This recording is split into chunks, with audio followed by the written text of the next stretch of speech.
This is the Mountainside Podcast, and joining us back in studio once again is my good friend Jason the Butcher. Jason is playing a critical role in the U.S. military special operations training multiple branches on combat sustainability through in-the-field butchering, proper selection of animals, animal breakdown, and storage. He also has a new TV show dropping in September that I cannot wait to watch, Jason the Butcher. But above and beyond that, Jason is an incredible human. It's been a little over 3 years since we had him in last, and it was great to have him back in studio. Enjoy the conversation. Dude, everything that's going on right Holy shit, bro. Should we just dive into this? Do we even want to talk about that on mic? I don't really give a shit. Okay. I don't either. All right, here we go. Jason the Butcher. What's up? Finally fucking back in the studio, man. Like, it was 2022 when you were in here, I think, for the first time. Has it been that long? Dude, it has. And it's not like we haven't tried. No. You and I have both tried. It's just like the stars could never align. You're a busy man. Yeah, I got really busy last year. Well, with military stuff, I was super busy. Like, things were going really well until the election. And then it seemed like the military went into panic mode, if that makes sense. Mm-hmm. And everybody They're up in the tempo then, huh? Well, they went into panic mode as far as like, oh shit, we don't have money. Like, we're only getting money in certain increments. And people didn't realize that, right? So that left the, we'll just say the group commanders for like the SF groups, that left them a choice. Training, certain thing, like we got to pick certain things because we know there's shit going on in the world. And unfortunately mine, though it met like what the SecDef wants to do and all that, it just wasn't a priority. So about 2 or 3 months before the election, everything just kind of like the faucet turned off on me. I had like 1 or 2 classes. Wow. But the faucet just started to open back up because I think I just picked up 4 or 5 before the end of the year. Well, I'm surprised you're sitting here right now. You and me both, bro. I'm leaving for fucking Hawaii Friday. Really? For training? I'm going on an Axis deer hunt. Fuck yeah. The producers called me and they were like, hey, this just popped up. Do you want to go? And I was like, I've never been to Hawaii. Okay, we got so much to talk about, man. You got so many irons in the fire. What's cool is, because you've been on before, I encourage people, and it's been so long ago, we have so many new listeners now. So go back and listen. I believe it was episode 78 when I was looking it up today. Yeah. Because I was like, fuck, when was the last time he was on? It doesn't feel like that long ago. But we weren't even in this studio space. We were in the space, but we had to temporarily set up in the front lobby. Yeah. Yeah. While we were building this out. So what do you think, dude? This is exactly what you said you were going to do with it, and it's awesome. Really? It doesn't need to be like no, I love this. Like, it's I noticed you got a couple JTB coins up there. Oh, yeah. So that's what I was going to say. You started kind of the coin collection. I think it might have been Factory X gave us the first one, I think, my buddy Mark. But other than that, you started it. I brought you 2, the front and the rear. Yep. Yeah. They've been on the table every podcast. Really? Every show. And everybody comes in here like, you know how much those mean to people if you know. Yeah. Yeah. Or people are like, dude, what are those coins? And I'm like, well, it's a millet. I've been able to explain it, but super cool, super honored, man. They're up there. So thank you so much, man. Those mean so much. Thanks for leaving them up. That's awesome. Yeah. Sometimes you give people coins and I'm like, you go to their house or something, like, where's the coin? And they're like, oh. Well, the worst part is a drawer. When I go out to the bars or something, with the Factory X guys, or maybe we're going to a fight or something, I got to remember to throw that one in my wallet. I don't have 2 of them, right? Yeah. Because the next thing you know, you're picking up some bar tabs, right? Like, yeah. It was like, there's also boom, and you're like, son of a bitch, I didn't bring anything with me. I'm in trouble now. Yeah. So things have been, with training, they're picking back up. Yeah, let's dial it back just to catch listeners up. So you teach, I'm going to let you explain it. It's basically field selection and field butchering for special operations community. Yeah. To special operators. Yeah. So if kind of the overview is for an explanation for people to understand, because most people are like, wait, you teach guys how to butcher out in the field? That doesn't make any sense. I like to equate it to contested logistics. So let's say you're fighting somewhere super remote and the supply chain breaks. Like trucks get blown up, planes get, blown out of the sky. Oh crap, that was our food. What are we going to do? So my training basically says, look, I'm not going to solve your food problem. I'm going to solve your temporary logistics problem. On top of giving you more nutrition, more calories, healthier meals, right? So I teach them how to, mainly with domestic animals, because it's just easy to work with, because I can't just run around and shoot deer and elk all day as much as I want to. So when you're on deployment, though, I mean, there's got to be some sort of like clause in the acts of war, I would think, that you could smoke somebody's goat if you had to. Right? I mean, I think they're going to do it regardless, right? Like, I would personally. Yeah. So basically, it's like, how do I identify a healthy animal? Because we know in like a third world country, they're going to try and sell you their sick animal, right? So I'm looking at a group of goats. One's sitting in the corner. It's not doing shit. The other ones are running around. I don't want the one sitting in the corner. I want the one just running around, right? So I help them go through those identifiers. Look at the eyes, the nose, the mouth, the anus, the hooves, the coat of the animal. Those are your telltale signs, right? Sorry. And then from there, how do I take this thing down without it suffering or anything like that? So I teach like the humane and ethical standards that meet, or actually my standards exceed USASOC's standards for slaughter. Okay. And the only reason why we're allowed to do it with the Army is because it's for food. It's not like we're just going out there slaughtering stuff, butchering it, and throwing it out into the field like, okay, you learned, whatever. No, these guys actually take most of the meat home with them.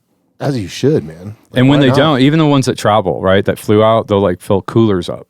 And the ones who don't, I'll put the meat in my freezer. I'll call kids at Fort Carson and be like, hey, I got like 400 pounds of meat in my freezer. Come get it. So it never goes to waste, right? Yeah. That's the most important part of me. And then from there, we get into like field dressing and, you know, how to skin it, how to gut it, then how to inspect the organs, like the heart, the liver, the lungs, the kidneys. It's all so important, man. If you've never done that before, like, like I'm so lucky the way I grew up. You and me both, brother. Yeah. You and me both. I had mentors to teach me, but like teaching somebody for the first time, they don't have a fucking clue where to start. Well, and you're getting an 18-year-old kid that grew up in the city who's never seen even a fucking chicken in real life, right? They're like, I've never seen a cow in real life. And I'm like, what are you talking about? They're like, only on TV, man. I grew up in the city. Downtown Atlanta or something like that. It's like, oh crap, okay. Right. And and when I'm teaching, so there's like, I generally teach the enablers, right? They're support battalions. But then I also get like the influx of SEER school guys from like the Air Force. PJs will have come and taken my class. ODA teams have come and taken the class.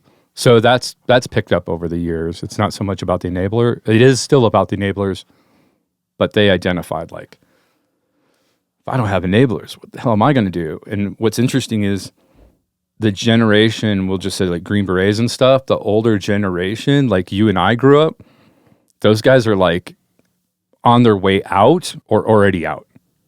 So do you mean as they probably just don't have a hunting background? Exactly. Like that newer generation of soldier, including an SF soldier, has no background in hunting. Wow. You know, not all of them. There are, they probably all have a background in like Halo or one of these like Call of Duty or something, right? They can shoot the shit out of you on a TV screen, bro. So yeah, it's basically I'm fixing the temporary need for logistics and food, right? I'm fixing how to eat healthier, how to get more protein, more calories through fat, stuff like that. I'll use like Best Ranger as a example of that. I went to Best Ranger this year. How rad was that? Dude, Dude, it was such an experience. It was such an experience, and it went so well that I have my own challenge lane next year. What? You're going to compete? No. Okay. I'm developing a challenge lane for Best Ranger. Oh, like a butchering one? Jason the Butcher challenge lane. No way. That's rad. Yeah. Like, here's the backstory. So they had my friend Chris Morris, he's retired 05, GB, he worked at JSOC, he worked at third group. He had a connect and he was like, dude, you have to go to Best Ranger and do a TV episode. So we did all the, started contacts. I'm trying to remember. I think the one guy was exiting, the one director, and then we had a new one. His name's Trent. Such a cool dude. Such a cool guy. I was like, Trent, this is what we want to do. He's like, yeah, no problem. So we have to deal with Army PAO. Without talking shit, I'm just going to say it. What a giant pain in the ass these guys are to deal with. Oh, I'm sure. Like, I get where they're coming from, but at the same time, when you lay it all out for them and you're like, we want to highlight you in the best way possible. And they still fight you. But all in all, it went really fucking well. I'm talking to one of the producers, Jim. We're walking out of the Victory Pond area where they do the zip line. They run across the log and then they slide out, hit the ranger cabin, hit the water. I was going to do all that this year. My legs were cramping. I could barely walk that day. It was bad. And I told Jim, I was like, dude, we're like going to blow our wad on season 1. And then after that, what else are we going to do that's like as cool as this shit right here? And as we're walking up the ramp, here comes Trent. And Trent's like, Jay. I go, what? And he goes, hey, I talked to the 06. He wants to know if you want your own challenge lane next year. And I'm like, my own challenge lane? What are you talking about? And he's like, no, like literally, we want you to develop a lane that they go through during Best Ranger competition. And I was like, well, so much for that. Now we got Best Ranger next year. That's super rad. Yeah, I'm going to bring some of my buddies in. So what are you going to have, like a breakdown table or something? Or is it going to be like a pack challenge? Well, or something? You kind of hit the pack on the nose. So we're not going to be able guys, Western Hunt Fest guys? Mm-mm. You should contact them. They're down in the Springs. I think a lot of them are really veterans. And they do this thing called the Pack 'em Out Challenge. And it's awesome, man. It's a 3D archery shoot, which probably wouldn't fit in with Rangers unless you're John J. Rambo, right? Yeah. With the exploding tips. But yeah, so what they do, it's a competition. So it's a 3D archery competition. Mm-hmm. But it's also fitness. So it's very similar to like a tactical games, but for bow hunters, for like backcountry guys, right? So what it is, and I'm sorry if I'm getting this wrong, guys. My understanding, because I haven't been to it yet, and I got invited this year and just didn't fucking have time. I need to go next year. But I think it's a workout, then a shooting, right? And then you're scored on your workout, you're scored on your shooting, how well you shoot on 3D targets. And then the third part of it is a pack out. And they have simulated quarters of an elk. Oh, shit. That have, like move around, like they're soft and stuff, right? You have to put it in your pack. I think there's actually a breakdown portion to it too. I have to look into this. This would be cool episode. And then they take an actual rack, and that's part of it. Like you got to pack the head, but it's all simulated stuff, right? And then it's a competition, so you're competing against. I think you do it in teams, kind of like Best Ranger almost. Yeah. I wonder if they got their concept kind of. It sounds like you might. I'll try to connect you guys. Somehow. Yeah, that'd be cool because we're working on some stuff where it's going to be, not to give anything away, but that's what we're thinking. We're thinking like a animal drag type thing, and then like starting a fire, like doing like a 3-component thing. And if you don't do all 3, and what I want to, like, I haven't talked to Trent about it too much yet. What I'm thinking is if you get through those 3 cycles and you pass them all, I'll give you like rabbit protein. For right? the competition. For the competition, because they're only limited to 7 MREs for 72 hours. And you're talking about dudes that are burning like, I've heard anywhere from, 6,500 to 10,000 calories a day, depending upon the person and the team and all that, right? I'm just going to average it and say they probably eat about 7 to 8,000. How rad would it be to do a caged hunt? Like just put a rabbit in there. And you got to catch it? I don't know, bro. Yeah, like a chicken or something, That would be funny. Build like a pen and you got to grab the roosters because roosters are fucking mean. Oh, dude. Those things are fucking super mean. I had a class. Think about the comedy you would get out of that, man. Oh, like, dude. The ball busting that those guys already have and then having to do something like that. I was training some, it was either, I think it was third grouper or JSOC guys at Fort Bragg. And the farmer I had, all he had was like a pen full of like 20 roosters. And I was like, oh shit, this is going to be bad. And this pen, you had to like duck, right? You couldn't just stand up in it. You were like, and I'm only 5'9", and I was like hunched over. And talk about comedic. I wish I would have recorded it, but I couldn't record those guys because of who they were and stuff. Fucking roosters were ripping dudes up. All you heard was, son of a bitch. And they come out, they're like scratched up and stuff. It was great. Those things are gnarly, man. Roosters are mean. But so I got that challenge going, working on that. That's rad. Yeah. I'm sorry. It's like to a big rewind, honor. we're diving off into a bunch of different rabbit holes, but to rewind back to the training, I think we got to the point of selection. Of animals. And then so I teach you, okay, this is the one you want. Mm-hmm. Here's how you're going to negotiate, kind of like, because farmers are going to want to get top dollar, obviously, and I don't blame them. But in third world countries, a lot of times it has to do with the village, whoever's running the village and all that kind of stuff. And then you get into skinning, the gutting, re-inspect all the organs. Just because he looks healthy on the outside doesn't mean, everything's okay on the inside. And then after that, we get it. We just like you and I would do out in the field, we'll hang them from a tree overnight. Next day, we break them down.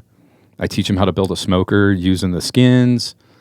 We cook a lot of the meat out there while we're out there using different methods of fire and smoke and, things like that. Those guys must love that, though. Like from a training aspect, I think a lot of what they're doing are like going into shoot house. I mean, it's all got to be fun, right? Yeah. I would think at some point until you get to that point where you're just like, fuck, I don't want to train anymore. I want to go on target. Yeah. Right.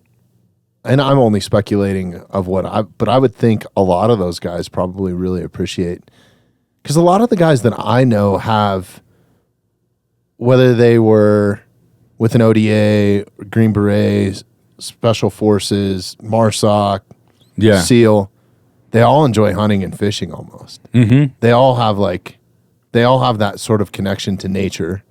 And it's not like, even if they don't have any hunting experience, really they do. They're just hunting at the highest level. They're hunting man. Right? Human versus goat or, elk or something. Yeah. Which is crazy. So they honestly have like a ton of experience in that sort of, I guess, lane. So it probably feels it most at home. But I would imagine these courses are pretty cool. Like I would be thrilled to take one, even with all the experience that I have. Yeah. Right? And I try and do civilian courses, and it's just really hard with my schedule and stuff like that, because there are people out there that are like, hey, I want to learn how to do this. I don't know how to do this. And, Colorado Parks and Wildlife has that program, Rookie Sports Person program, right? Where you can sign up and they'll teach you and all that. I'm part of that program down in the Springs. I help teach like the field dressing, the butchering. Oh, really? I didn't know that they included that. Yeah. They asked me when the program kicked off. That's cool. The officer's name, Steve Cooley, still friends with him. Such a great guy. Like, actually, the Parks and Wildlife people are just freaking amazing. They're people, awesome, man. Yeah, for the most part. There's a few. Yeah, there's always a few and everything, right? But most of those guys, I don't even want to get into that. The guys that I know down there are just stellar. The actual game wardens, the boots on the ground, are fucking amazing, dude. Here we go. We go back to boots on the ground are amazing. Leadership. What the fuck is going on with you people? That's the way it is in the military too. It's like the soldiers. I love soldiers. I get so frustrated with leadership. Like it's insane. But anyway, it's red tape.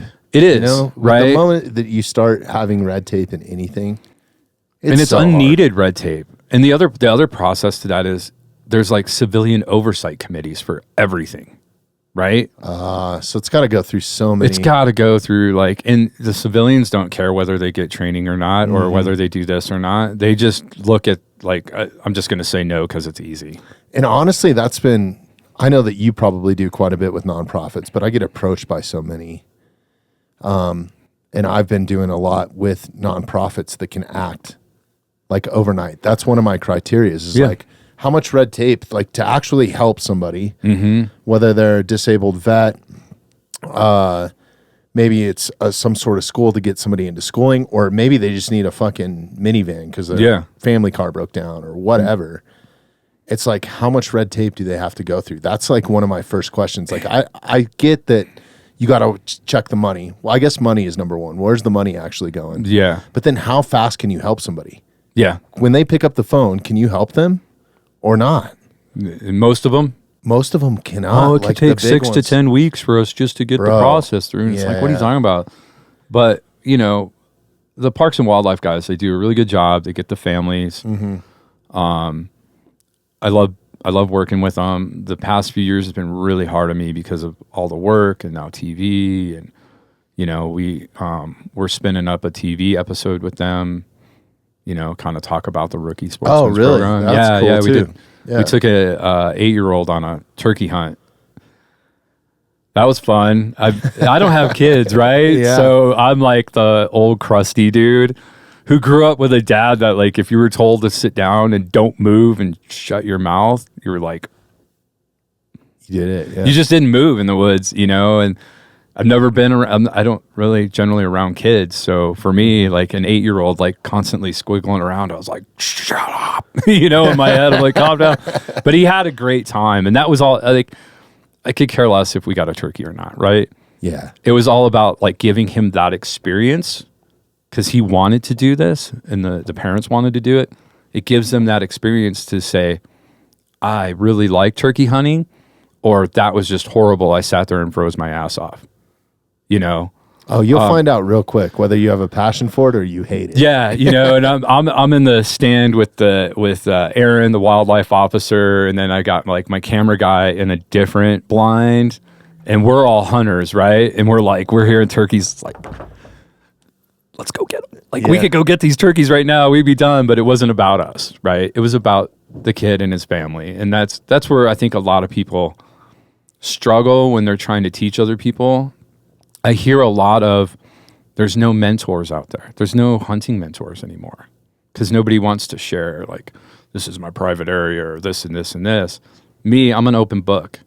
I could go shoot an elk and see another hunter on the way out and be like, dude, there's like 10 more about a mile up the road, and then hang a left and then hike the hill and all that. I have no problem with sharing that. I think that's a misconception. I think it's an excuse that people use.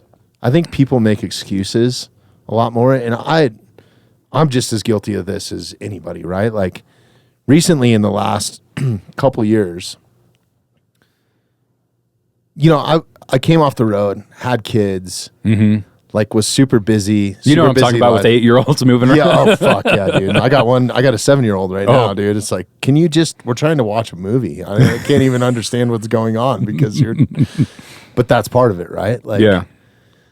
But what I've noticed is just like coming into my old man or whatever, like I get invited to so many different things. Like, hey, come to the shooting range, or hey, come do this. And I'd be like, I got this going on. Now in the last couple of years, I took an opposite approach. Like, I'm just going to go to whatever I'm invited to. Yeah. Like it really try to make the effort. Like honestly, like you get double booked or whatever, right? Maybe there's a wedding or whatever the fuck is going on, or you have family obligations, like, so shit's going to come up. But I really do genuinely try if somebody invites me someplace to go. Yeah. But I think what I'm finding is in turn me getting invited, then I'm typically inviting a couple more friends, like, hey, come with me to this concert or whatever it is. Yeah. Like I got the hookup. And it's crazy how many people say no. Yeah. You know, it's like, Nobody wants to leave their bubble anymore. it's really hard. Yeah. Like- I think it's so comfortable at home. And then I think it's also, to bring it back full circle to what we were talking about, like hunters and not being enough mentors. Dude, there's so many mentors out there. And like every time that I go elk hunting, whether I run into a novice hunter or an experienced hunter, we're almost sharing information. Yeah. Like it's kind of like the common, like good thing to do. Like I'm not out spitting it on the podcast, go to this game unit and go to this draw. Yeah. Right? That would be But stupid. if somebody asks, But if they're in the same area as me, we're kind of in the same ball game. We might actually be able to work together and help each other out. Yeah. I've helped guys pack their elk out. yep, I helped a guy pull a freaking elk out of a beaver pond. Dude, I've made friends out there. Yeah. Yeah. Like Absolutely. friends that I still keep up with today or would hang out with today. Yeah, it's weird. So I ran into a family last year. I was, I can't remember. I think about an OTC elk tag or something like that. And it was a family, and they were just kind of driving up and down the road in the area that I was. And I think I had clocked like 15 miles a day hiking. And I was coming out. I went in early in the morning, and I didn't hear anything or see anything. Archery or rifle? Rifle. Okay. I was gone during archery season, so Yeah. it just wasn't happening for me. And I ran into a guy who, he's like, yeah, me and my buddy were out here hunting, and this 7x7 bull comes running across the field, drops dead right in front of us. I'm like, what the? And he goes, yeah, a muzzleloader shot it. And he goes, we got it and everything and called Parks and Wildlife. We sat there for like 8 hours thinking this guy was going to come find whoever shot it. It was clearly they found like a muzzleloader round in it. Guy never came and got it. So Parks and Wildlife were like, if you want to throw your tag on it, it's yours. I would have done that in a heartbeat. Oh, It's yeah, not really in 1 hunting, second, but but fuck, dude, you want to whatever. talk about luck. Fucking all that meat. And a 7x7? Yeah. Fuck. But That's crazy. so in the same area, I'm coming out in the morning, and this family's like trying to come through a gate. It's an ag gate. It's big, it's heavy, and they sent their like 14-year-old daughter out to open this gate. And it's a pain in the ass for me to open this gate. So I run across the road, and I'm like, here, let me show you the trick. So we all get to start talking. I'm like, what are you guys hunting? And they're like, oh, deer. And I was like, oh. I was just past like 2 giant bucks about a half a mile you go up the hill, down the hill, and then just go down the valley, and they water down there. They hang out down there all day and when it's hot out. And they were like, wow, thank you. And I go, what do you mean? She's like, we've asked like 6 or 7 other people if this is, Really? where we might be able to go and find deer, and like nobody would tell us anything. They're like, you're out here hunting, figure it out, was the attitude. Can I ask a question? Mm-hmm. Was this on the front range or western slope? Front range. Okay. Rampart. See, I go on the... Up on Rampart. Yeah. Yeah, that area. Okay. I go western slope, and it's like different. 2 different worlds. Yeah. It really is. I think where I'm at, like the Rampart Range area divide, places like that, you get a lot of the I've hunted local some of the city units, folks that are coming up, and they're just kind of whatever they are. That's fine. I love it. I call them the influencer hunters. Like you see them coming like just the sickest gear, dude. Like I'm like, damn, should I beat him up and take his gear? Hey, I'm gonna bring something up. What is with the fucking weird influencer bullshit with like the namaste and gratitude? And have you seen Bill Burr's newest on Netflix? I don't think I have. You have to watch Okay. it. He hits it right on the point with like the fake like influencer people. Okay. Like in the survival community, it's huge. Okay, They'll go gotcha. take, who I'm talking about. They go take a class, and then they're like, oh, I was at, so-and-so's, and I'm now teaching. And it's like, dude, you're not teaching anything, and stop with your gratitude bullshit. Oh, Like, right. You're wearing, you're cleaner, claiming to be like a survival expert, but your don't know hair's any of done, your those. makeup's Okay. done, like your clothes, you're wearing your yoga shit and all that. And it was like, Dude, honestly, I'm taking the theory the last couple years too is just post and ghost. Like yeah. I get people that get pissed off at me. They're like, dude, you didn't answer me on Instagram. And I'm like, dude, you have my phone number. Yeah. I don't, Shoot, you look yeah. at my Instagram, I hardly post anything. I mean, we post every week. We're actually posting daily on some sort of platform. Are you? Multiple platforms. I should be with a show coming out and stuff, but I mean, that's my business, right? Like, it thrives on social media and knowing you got to get the word out so people can actually go and watch the episode. But you're real. Yeah. I'm tired of seeing like fake fucking people. Like, dude, there's so many. You can't even start a fucking fire and you call yourself a survival expert? What are you talking about, man? And that's the problem. You got to weed through all of that. We've had to do that so many on the podcast. And you and I were kind of briefly talking about that before we hit record. Like, holy shit, the veteran community is like unraveling right now. Like, just all the stolen valor. You know, the worst part about that to me is like all these guys have decorated careers. Like that, why? I just don't understand why you would need to embellish what you already have. Here's my theory. It's got to be a personal thing where you feel inferior, right? I really think it is. Yeah. I think you and I are built a little bit differently. There's a lot of us out there that are built differently. I don't need the kudos. I don't seek it. Like the TV show, right? Mm-hmm. It's literally called Jason the Butcher. That discussion happened like 6 or 7 years ago with Scott Lasath from, he was a sporting chef, and he's got a show Dead Meat Down.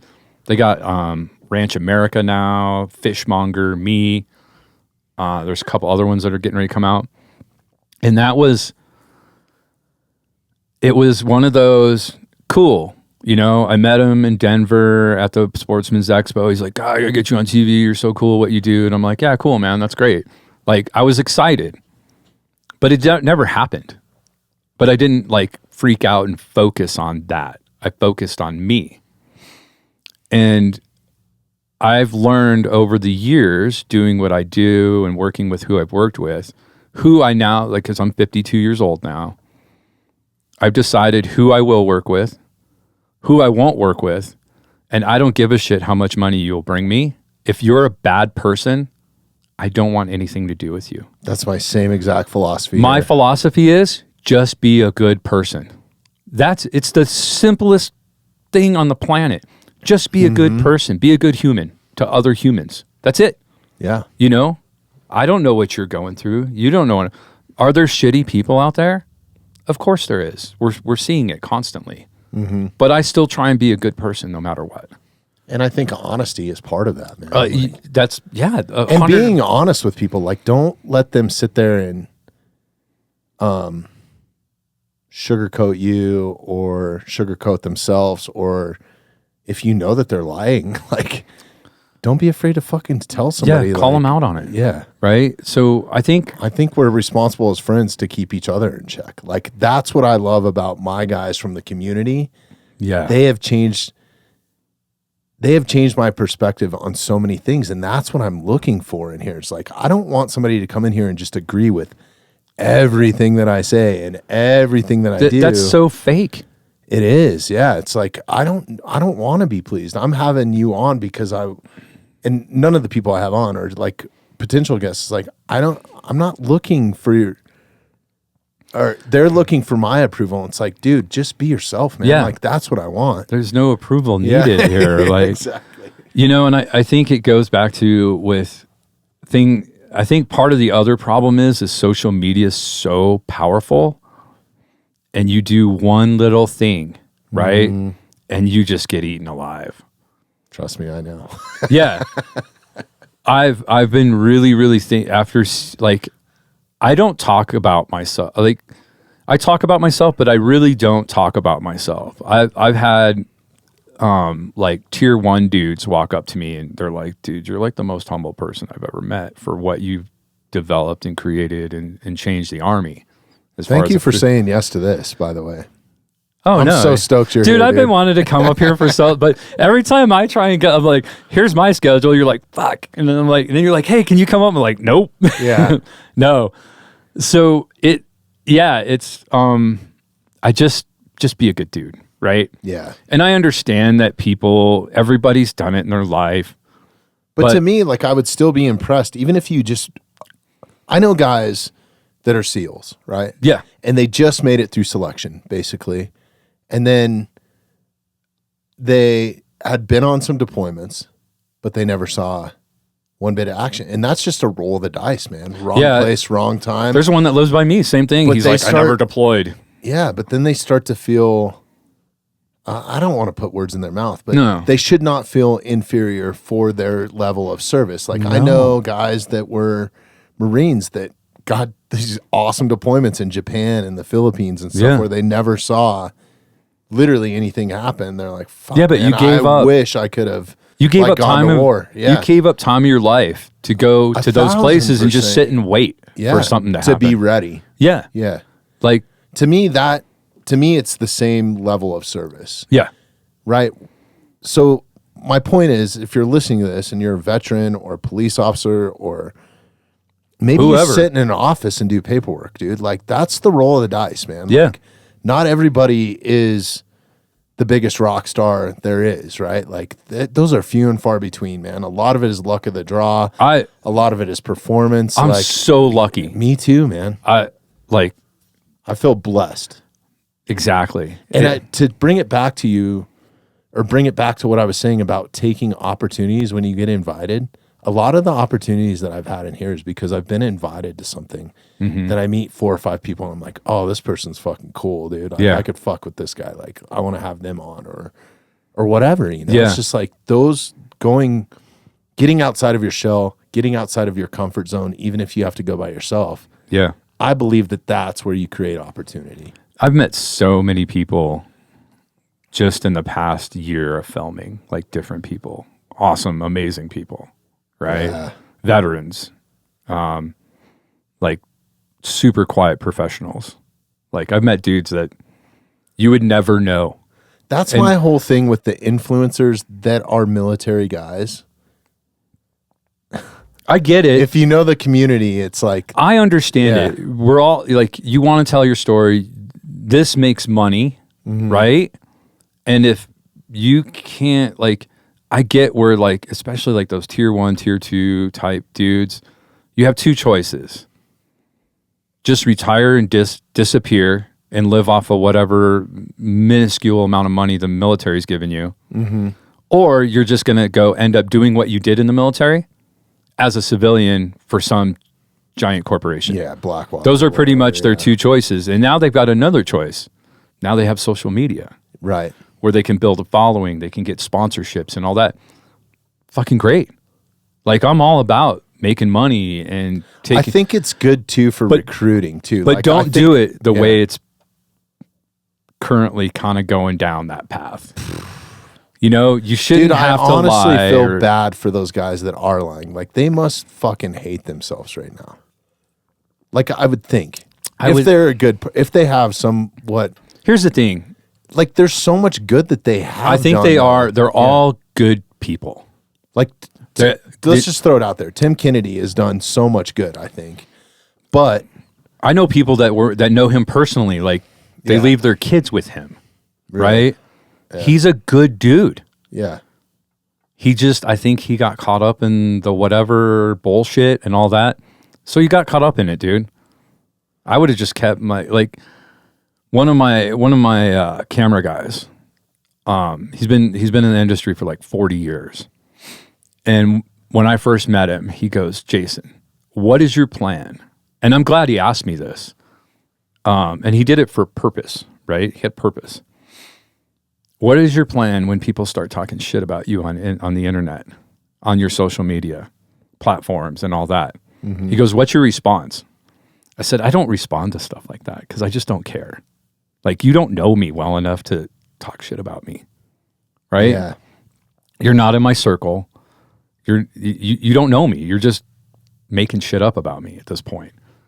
And he goes, you know what the best response you can have is? And I go, what's that, Bill? He goes, just say, thanks for watching my show. And that's it.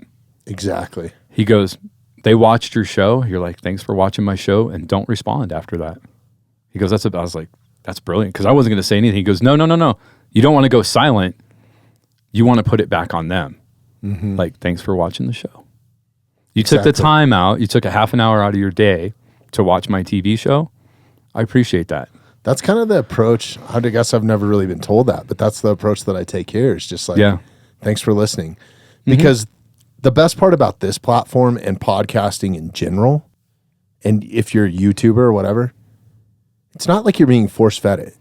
We're not living in 1980s when you had fucking 2 channels like CBS and like, especially living in the mountains, dude. You were like, oh, fuck. We're like antenna. Oh, dude, in the middle of a Broncos game, I had to stand on the roof at my grandpa's place and hold the antenna, and he'd start yelling if we got like the, black and white ants, like, no, you got to go to the left. Remember the They're tinfoil? about to score. Oh, tinfoil on the all rabbit kinds of ears. shit, Yeah. The 80s. Oh, the 70s and 80s. So it's not like you're being force-fed it. Like anybody can turn it off at any time that they want. So like if you don't like what you're listening to, and there's so much more to listen to out there. Yeah. Like I wish and I hope in the future of AI and learning and Neuralink and all that sort of shit. Yeah. Like if I could take in 15 podcasts in 3 hours, that like would be crazy. listening to multiple things at once, dude. There's so many that I would just to retain the knowledge or to know the conversation, or it's like there are so many badass people out there that are putting out incredible content, people that I want to listen to that are personal friends that have their own shows or write their own books or do whatever. And a lot of the guys that I look to for mentorship are from the special operations community. Yeah, I've learned so much from those guys. They're just so hammers, man. Yeah, and I'm extremely thankful. Like, I don't think if you guys ever watch this, I don't think they realize how thankful I am for their mentorship. Like, well, rule number 1 is you got to be cool, right? So you don't. Well, it's kind of weird. It's not weird. Like working with Chris.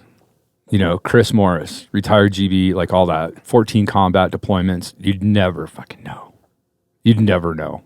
This guy, he's worked with the guys that we've been talking about. He knows them all. He has his opinions. They're his opinions and whatever.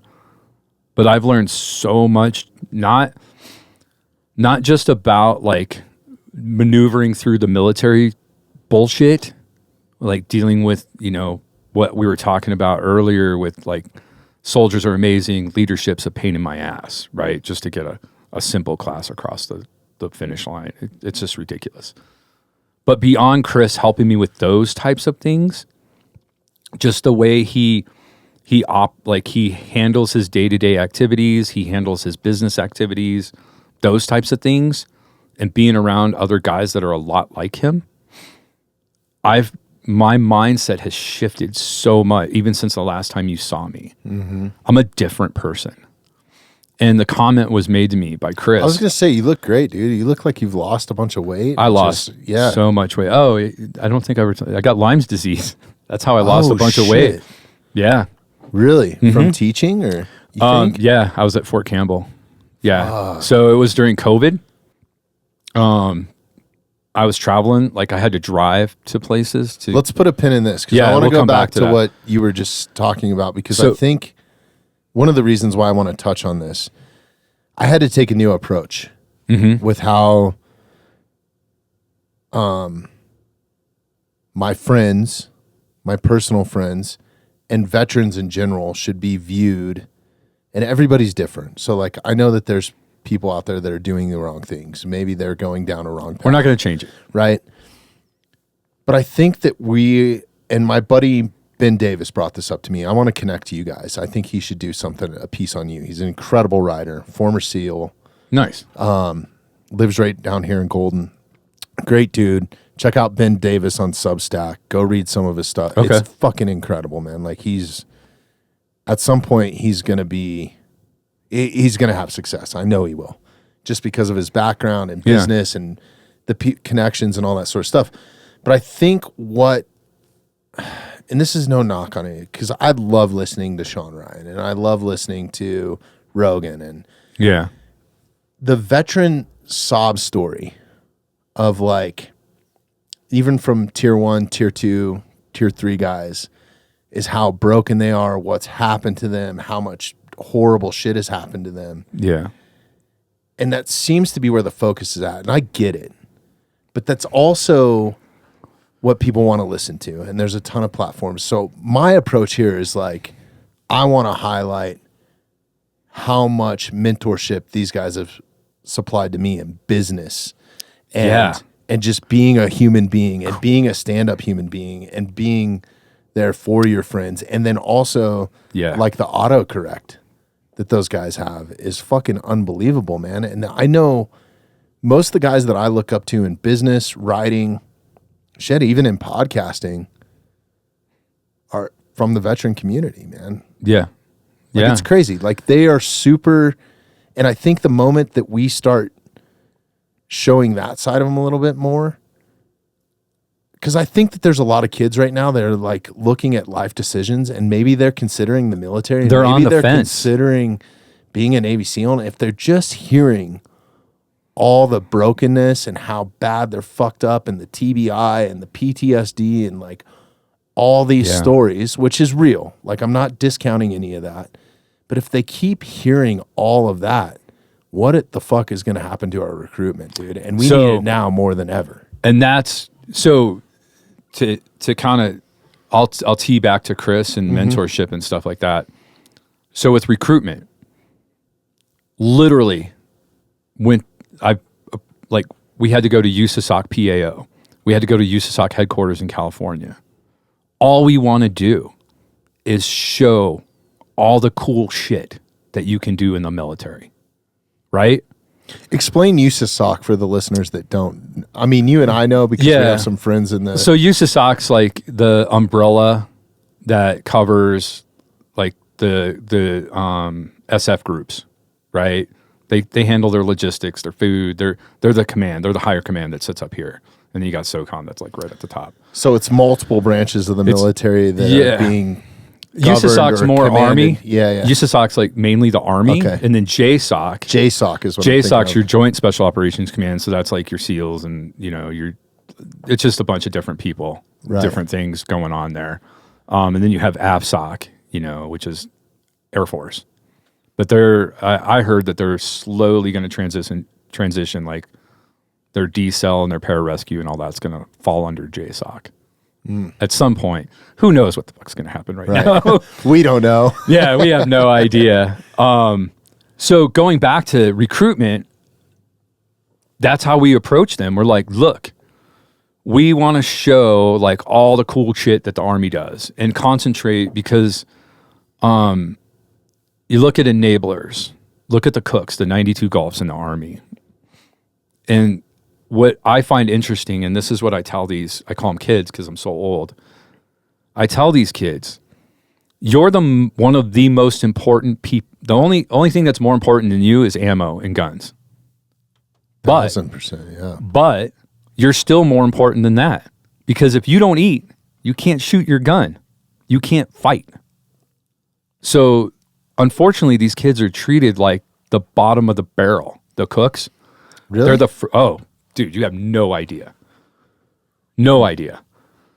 They're the first ones to get up in the morning, make your fucking meals, feed you breakfast, lunch, and on deployment, and your dinner, and they're the last ones to go to bed. Mm-hmm. Right? And then they have to have some sort of level of combat training, right? They go through a little bit. They do some shooting and stuff like that. Okay. Right?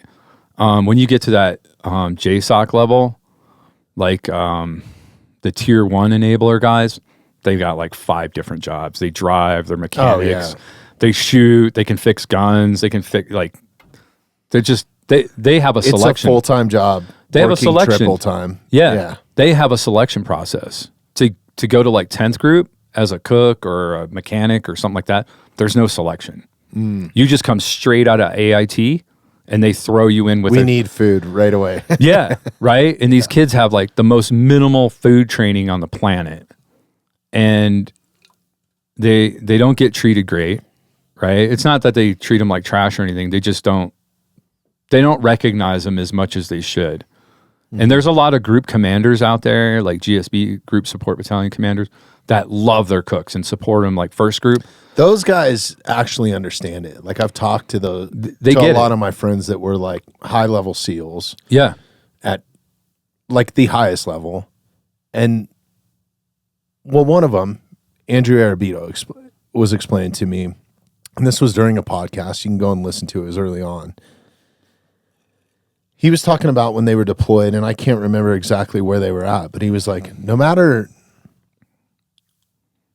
if we had a casualty of war and they were going home in a box, a flag draped casket. Yeah. He's like, my entire platoon got up for that ramp ceremony every time, like no matter who it was.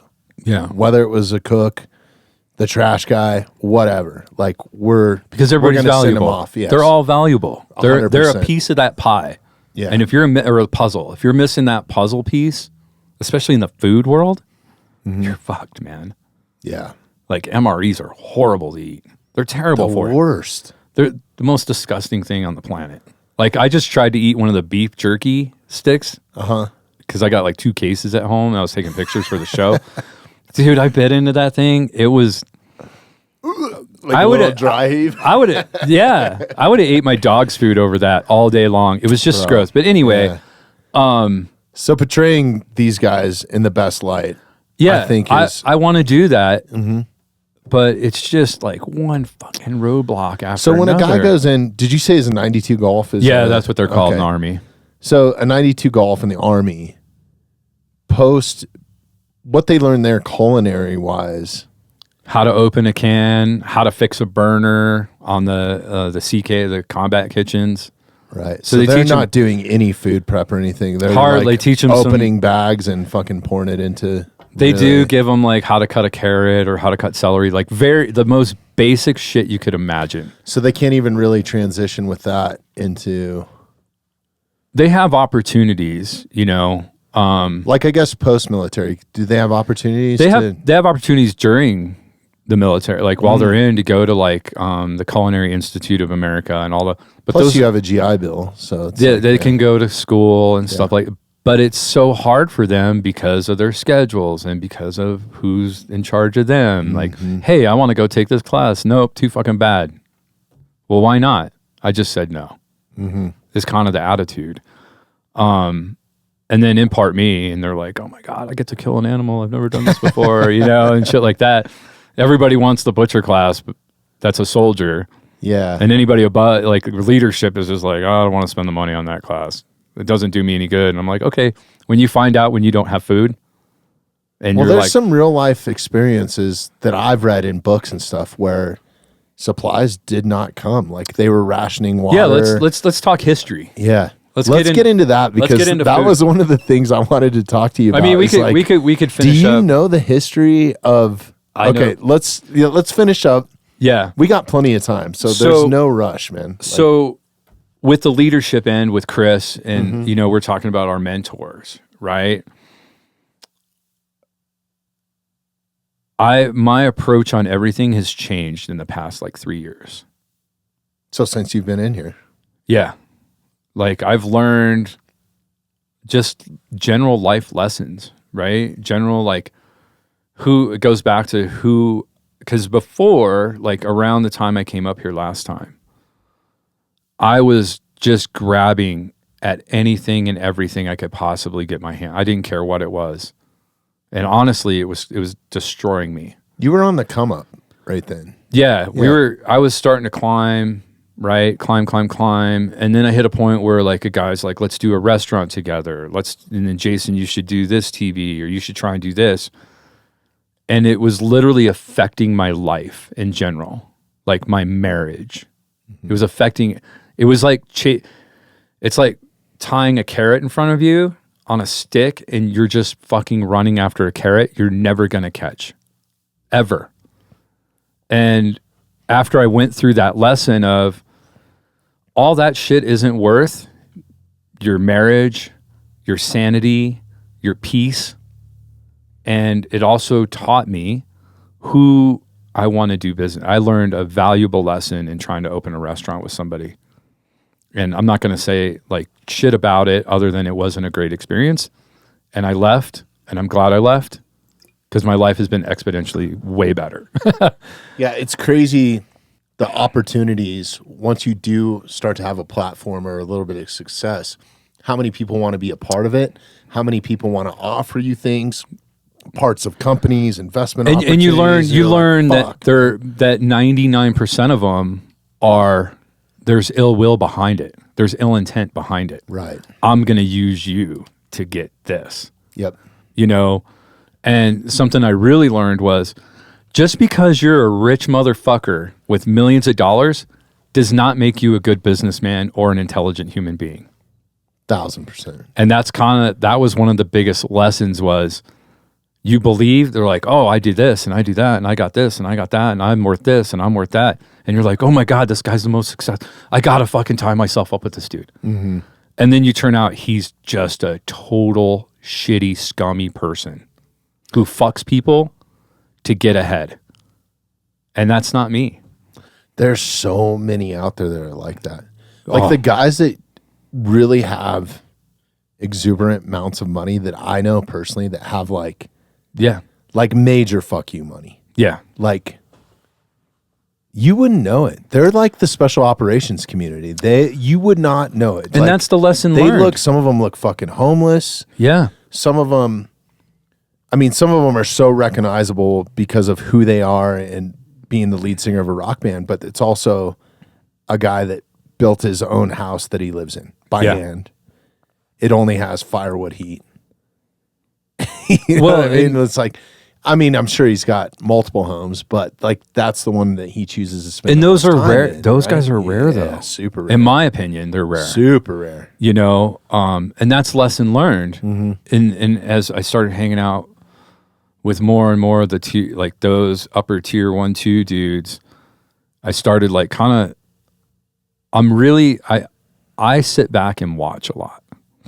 Yeah, I'm very personable and I'm very gregarious. Like I love hanging out and doing stuff and all that. But when it comes to certain things and when I'm around certain people, I sit back and I watch and I learn, right? And I listen. And like being around Chris and a couple other dudes, I've learned to like not say anything, let them run their yapper, and then decipher what's real and what's not. Because that's how they approach most of the stuff is you don't say anything. Mm-hmm. People in general just run their fucking mouth and tell you everything you want to know. Right? And how much of that is back to what's going on in the community with those guys. I'm not a veteran, but those guys, now you got to figure out what's real and what's not. If it's story after story to impress you, they're probably fake. Lying to you. They're fake. Yeah. Yep. Yeah. You know, it comes back to that one guy saying, man, you're fucking humble for what you do. And it's like, oh, yeah, cool, dude. It's just my job, right? I love what I do. It's got how I ended up being the guy. I couldn't tell you to this day. Like it could have been you. You know how to field dress and do all that kind of stuff. You know, you could have taken a butcher class, went to a butcher school and got certified and all that. I don't think so. I think you got way more knowledge. But how did it end up being me? Right. You know? And my whole approach to my life is I'm no better than any. Okay, cool. I got a TV show. Not to be discussing like whoop-de-doo. You know, I'm grateful. I'm blessed for it. I appreciate it. I love it. But it's not who defines me as a person. You know what I mean? Right. I've seen other guys on TV with similar, they've had their shows for a long time, and I've watched their progression, and people don't realize that's one of the things that I really watch now is their progression through their social media and how they went from like a super cool dude to just a giant piece of shit of a human being because of fame. Ego, and I refuse. Right? Ego is the killer of man. And I tell my friends this all the time. If you see me starting to divert to that shitty human being, like, well, I'm Jason the Butcher. I'm on fucking TV. You should kiss my boots. Fucking punch me in my face. Yep. Like, no hesitation. Just knock me the fuck out. And then when I wake up, be like, you're turning into that douche. And I'm going to be like, okay, we're done. You know, well, that's the time. That's the time, in my opinion, when you start treating the people who pay your bills, whether it be watching your TV show or sponsoring you, when you start treating them like shit, just fucking hang up your hat and disappear. Go do your own thing. Because you're no longer a good human being. Yep. And if that I would expect you to be like, Jason, you're turning kind of a fucking douche. I'd be like, oh, Oh, dude, the level of people like, and I'm kind of a humble person too. Like, I don't always talk about my rock and roll career and stuff. And you've got a stellar career. People have told me before that, like, why don't you talk about that more or whatever? And I do have another podcast that's kind of lined up for that, but it's telling other people's story. I don't like to talk about myself. Yeah. And at the same time, like, to bring it back to things that I've said on here, like, it's hard, dude. When you talk for 3 hours a week publicly. Yeah. Right. And a lot of times I don't even realize, or I don't even really think about the audience. Like, what me and you having this conversation right now. Yeah. I'm not saying anything to impress them. I want to bring out the best highlights in you and what you're doing and like all that sort of stuff as a guest. And that's whoever is sitting in the hot seat. And you don't want the person across from you to be fake. Just kind of telling like the good, the cool shit. Right. Look at me, I'm cool. I got this and I got this badge and I got that badge. No, not one person that I've had on has done that. Where it's like they're telling you about their Purple Heart or their Silver Star or their fucking this or that. It's like anybody that blatantly that I know personally that has some of those awards, I found out after like 5 years of knowing them, and it's because somebody else told me. One of their friends is like, hey, did you happen to know this person has a bronze star with V? Yeah. And I'm like, no fucking idea. No way, dude. I know what I mean? Like, I got a GB buddy who was a fucking professional hockey player before, and he just woke up and was like, I want to be a Green Beret. Really? And he went and became a Green Beret and retired a few years back and lives in PA. His name's Dan Rufino. He's a fucking amazing human being. That's awesome. I should connect him with the Parkers. Do you know Francesca and Scott? And no. So Scott was an enforcer for the Avalanche. Oh, shit. Yeah. He's actually in this photo over here holding the Stanley Cup up. Oh, wow. Fucking incredible dude. Yeah. But they have one of the most, they have one of the most amazing nonprofits out there where it's really like pick up the phone. We need help. A real one to the point where if you're listening to this now and you have the means, this is and you're looking for a good nonprofit to donate to, this is a great one because they don't have extravagant budgets and people managing it. It's literally like Scott, Francesca, to the point where I know them personally as friends, where a lot of this help that they've done has been out of their own bank account. They're real. Yeah. They're real. Like, fuck, we don't have the money for this, but we need this help. Can you help us? And I'm like, I'll help where I can. Then the next thing you know, I'm like, how did you guys do this? Yeah. Well, you know who's they came out of the retirement fund. They're a big organization, the Independence Fund, but they're very much of that pick up the phone and shit will happen. That's rad. Like I did a Texas Aoudad hunt with them. I took 5 or 6 of their guys and their handler and Veronica Douglas. She's fucking amazing. Just an amazing human being. Dude, there's so many good people out there. Yeah. There's so many fucking snakes and But leeches. Everybody concentrates on the snakes. Exactly. Stop giving them the fucking attention. Yeah, I know it's fun to like talk shit to people. And or all they're on the ketchup bottle or whatever. Yeah. Like, I don't care. You're right. I don't care. Just be a good fucking person. Come on, so, people. But it's weird how hockey is a crazy sport, and especially at the pro level. Like, well, it's a violent sport. Yes, dude. It's very violent. So I think from Dan's perspective is I get to go to punching the shit out of people to shooting the shit out of people. Well, Scott, all of his circle, all of his friends, a lot of our mutual friends are from the special operations community. Yep. And it's like, that's who he hangs out with now. Yeah. And I can't thank those guys enough for kind of taking me in as a civilian and, there's a vetting process. Dude, it's funny. It took, I know with a unit out of Bragg, they watched me for like 2 years teach, unbeknownst to my ass. Oh, really? I had no idea, right?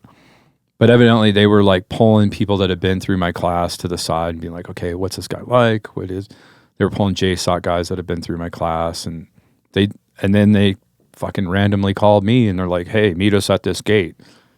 and it's in the middle of fucking nowhere. And I got a guy with me, Mike, who's retired. He was the original MARSOC enlisted aide, medical person for MARSOC. He's the one who developed like certain tissue trainings for the Marines and the Navy. So is he helping you instruct, or? So he was with me there for different business with with a different unit of those guys.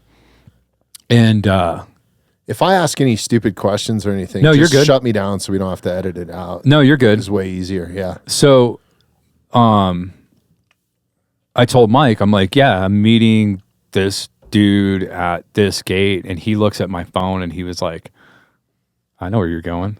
He goes, I'll ride with you. Let's go. He goes, I know how to get there. So we're just fucking driving, you know? And then lo and behold, there's this like little fucking building in the woods, and 50 yards up is a gate. You know, it's covered. Guy comes in, he's like, hey, my name's so-and-so. I'm like, hey, I'm Jason. We sat down and I'm like, so what the fuck's going on? And he's like, well, we're enablers for this unit and this unit. We've been kind of watching you for the past couple of years. We're really interested in your program. We wanted to make sure everything was on the up and up. I was getting vetted. Yeah. And now, like, I've become really good friends with those guys. Like, to the point where I just make a phone call and they're like, yep, we'll have the gate ready for you. You know, that. And when the gate guy knows you by name. You have to be trusted, man. And I think people should do that more with life in general. Just your friend set, man. Because there's so many people out there that are just liars, stealers, thieves. I mean, I have so many friends that have been burned. And it's easy to be duped. I've been duped on here. Yeah. I'm not going to say who, but I have been duped. I don't, there's some shitty people out there. You know, I'm going through something right now where they happen to go through my class. They happen to claim to be an expert in certain survival things. And now all of a sudden they're trying to teach with no certification, nothing. They're trying to teach what I teach just so they can put the fucking I taught SF stamp on it. That's it. That's the only reason. And I won't talk to that person anymore. Well, I tried to help that person. It's a huge thing. I mean, you're the coolest butcher I know in my eyes. Like, I'm like, dude, this guy, that's how I introduce you basically. When I'm like telling a friend, I'm like, have you heard of Jason the Butcher? I'm like, well, this is what he does. You know, it's like, so people understand, and people are fucking blown away. They're like, that makes so much sense, you know? It does. Yeah. Like, when you really think about the whole total picture of it, what I do, it changes, you know, their life. It allows them to sustain their combat abilities, you know, stay in the fight just through food. That's crazy. I think that this is a great segue to head into history of food. Yeah. What do you want to know, buddy? So, who the fuck developed the MRE, and how did that come about? Big corporation, bro. Of course, yeah. The industrial military complex. Those motherfuckers are trying to shut me down right now. I've talked to people that have been in congressional meetings because the MRE thing is so literally huge. It's big business, right? Yeah. Like, I never even thought about that. To the point of, it was basically, my name was mentioned numerous times in a meeting, like with the top fucking dogs in the military and the Congress and all those shitbags. Literally, MRE company saying, why are you doing this? This guy isn't supplying you food. We're your sole supplier of food. Dude. And it was brought up, okay, what happens when we don't get your MREs? What are we supposed to eat? And they're like, you'll always get your MREs. And they're like, okay, so you're guaranteeing that as a company. Well, no, you know, we'll make sure we have them for you. You got to get them there. And it's like, I'm not trying to replace MREs. You should. I know. No shit, after that shitty meat stick, I was like, whoo! It was so bad. I wouldn't even give that to my dog, and my dog will eat. I don't want to dive off on this rabbit hole too much, but I honestly think, and people that listen to the podcast on a regular basis, or if you're new to listening to this, we cover wildlife policy a lot here. I don't dive into politics very often. Yeah. But that's one thing that I'm passionate about. And with everything that's been happening in Colorado the last couple of years with wildlife policy, and as many experts as I've sat down with, I really, really think that that's the sinister side of trying to outlaw hunting, is so people are 100% reliant on grocery stores and corporations and food, right? I mean, you take away somebody's food, they're fucked. Right? Panic sets in. And it's money thing, right? Like, I don't think that there's anybody that's more self-sustainable than hunters. No. When it comes down to, like, if you really want to sustain and source your own food, you cannot grow enough vegetables and fucking plants and shit I don't care if you have the baddest ass garden, or maybe if you're a farmer, but at that point you're owned by a corporation, because you're turning around and taking that shit to market. Everything's controlled by the big guys. I'm a master gardener. I've got like certificates, all that kind of shit. Really? And that's fucking okay. We're gonna dive off into it's pretty crazy. Yeah, that's badass. Yeah. So I can hunt. I'm a survivalist. I can grow my own food. I can cook my own food. I'm like the spectrum. My wife is like... No wonder you have a TV show. My wife's like... Her friends are like... Your husband's like fucking badass, because he kills his own food, he butchers his own food, he cooks his own food, he grows his own food, he can build his own house, I can fix my own cars. Those are life lessons as a kid. Yeah. You know, my parents were amazing. My mom taught me how to sew by the time I was 7 years old. You know? But anyway... you should have kids, dude. We need more people like you out there. I have no patience. That's all right, dude. Yeah.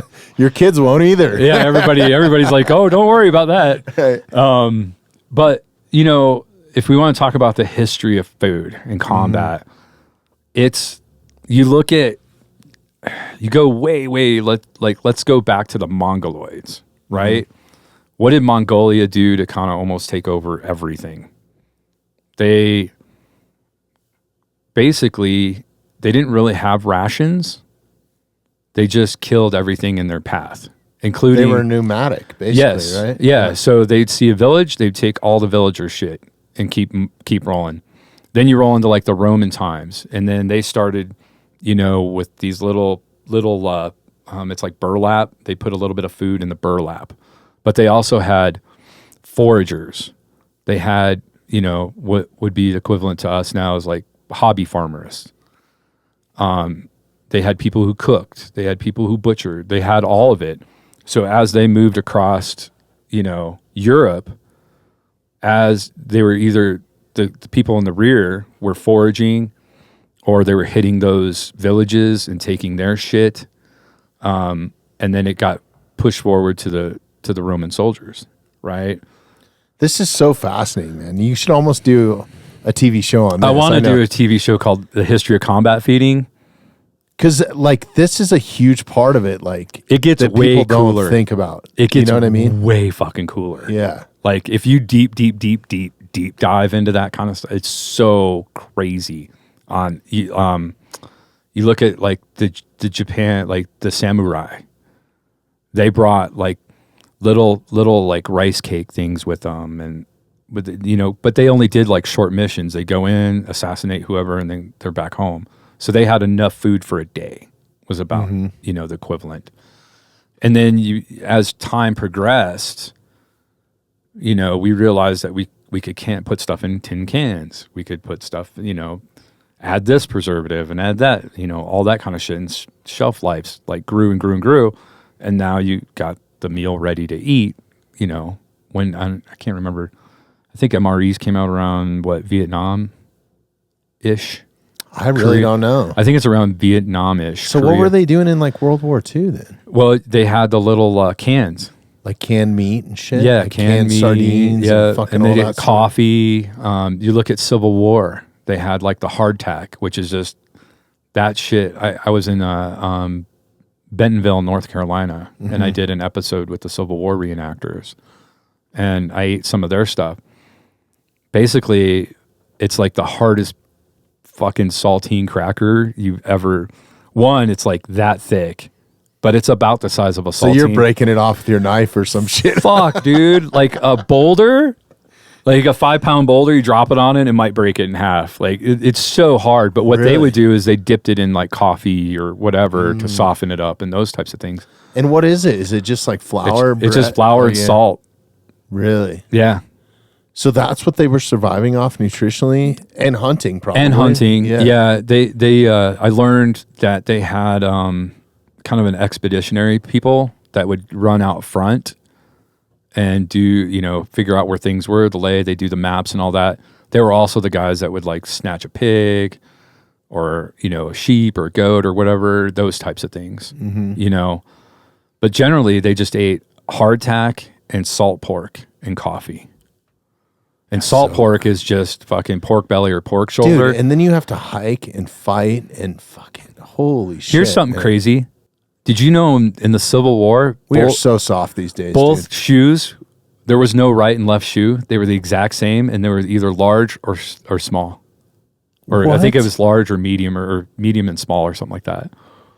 Fucking most uncomfortable thing to wear in your especially when you got feet fucked up like mine because I broke my feet so many times. Dude, you're almost better off being barefoot, right? At that point. I would, yeah. I wore the garb and everything, and I was like, oh my God, it's like 90 degrees. I'm like, fuck, this is horrible. Bro. But then you see what they're eating. It's not much, that's why everybody in those days, what did they weigh? Like 100, 150, $150 wet at best, That's so crazy, man.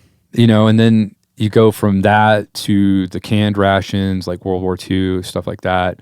And then you move into those MREs. Have you eaten any of the World War II stuff? Like No. canned ration stuff? No. People that have that shit. It'd be similar to like having canned chicken or canned tuna or something I would like that, imagine. right? Yeah. Because everybody I know that has that or has had that stuff, they won't eat it. Two, they won't share it, which is fine. I'm totally cool with that. But then now you got UGRs, which are the big bags of garbage that they boil and then they dump it in a pot and then guys just eat it. So it's like a chili or a fucking soup of some sort, right? Dude, it's so bad. I can't even take like clean beef or lamb or goat or pork and make that shit taste better. You just can't do it. There's so much sodium in it, and like I talk to the guys when I'm teaching, the eyeballs, like when you kill the cow and you're low on sodium, just eat the eyeballs of the animal, like right away. Full of salt, huh? Yeah, it's just sodium. Really? Yeah.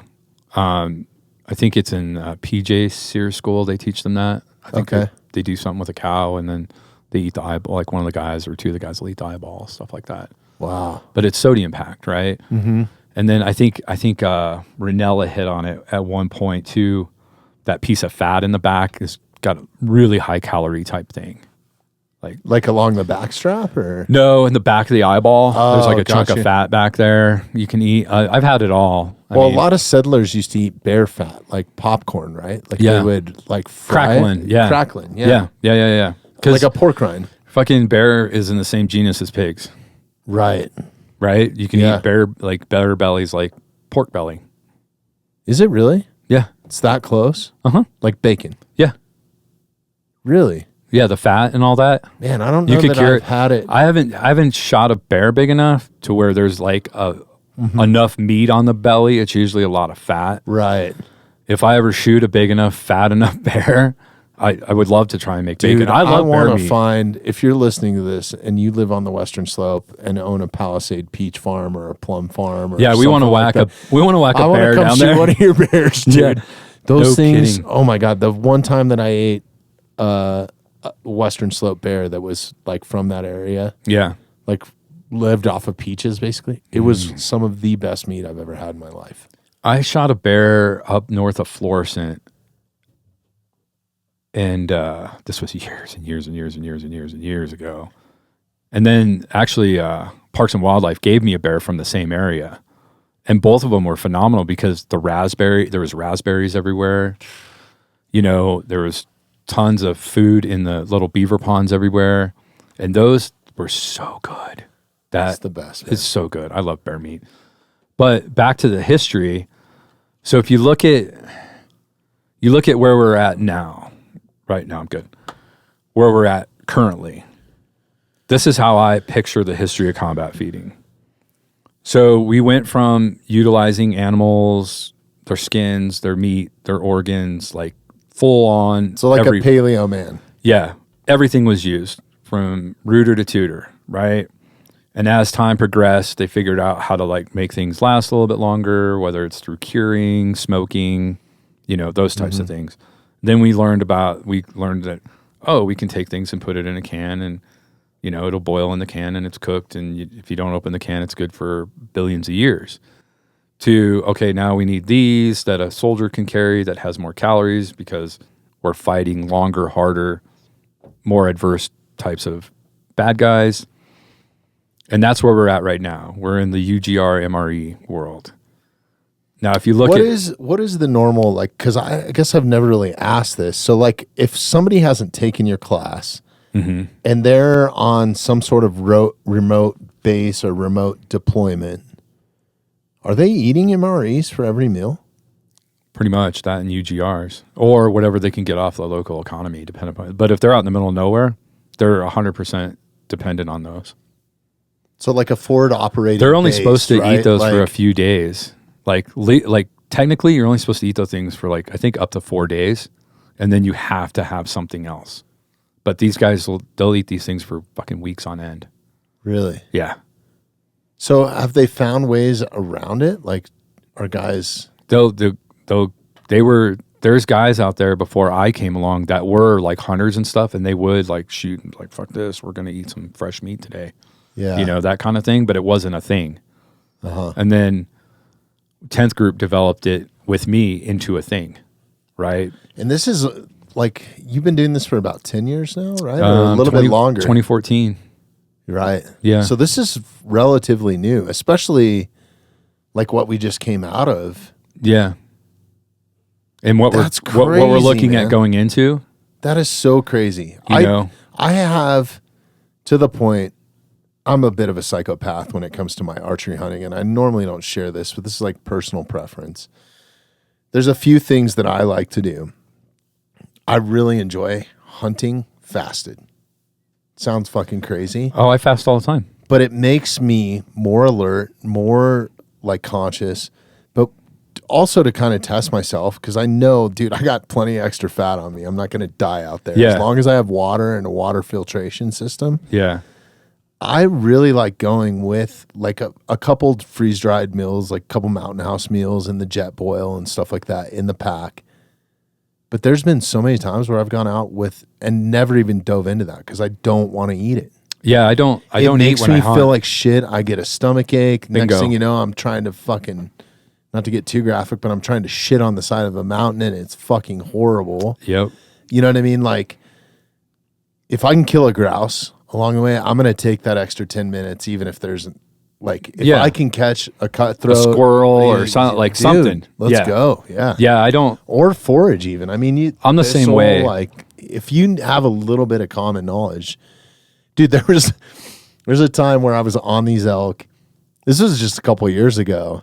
And I followed them down into this fucking deep, dark ravine. And I'm pretty sure I would have killed an elk.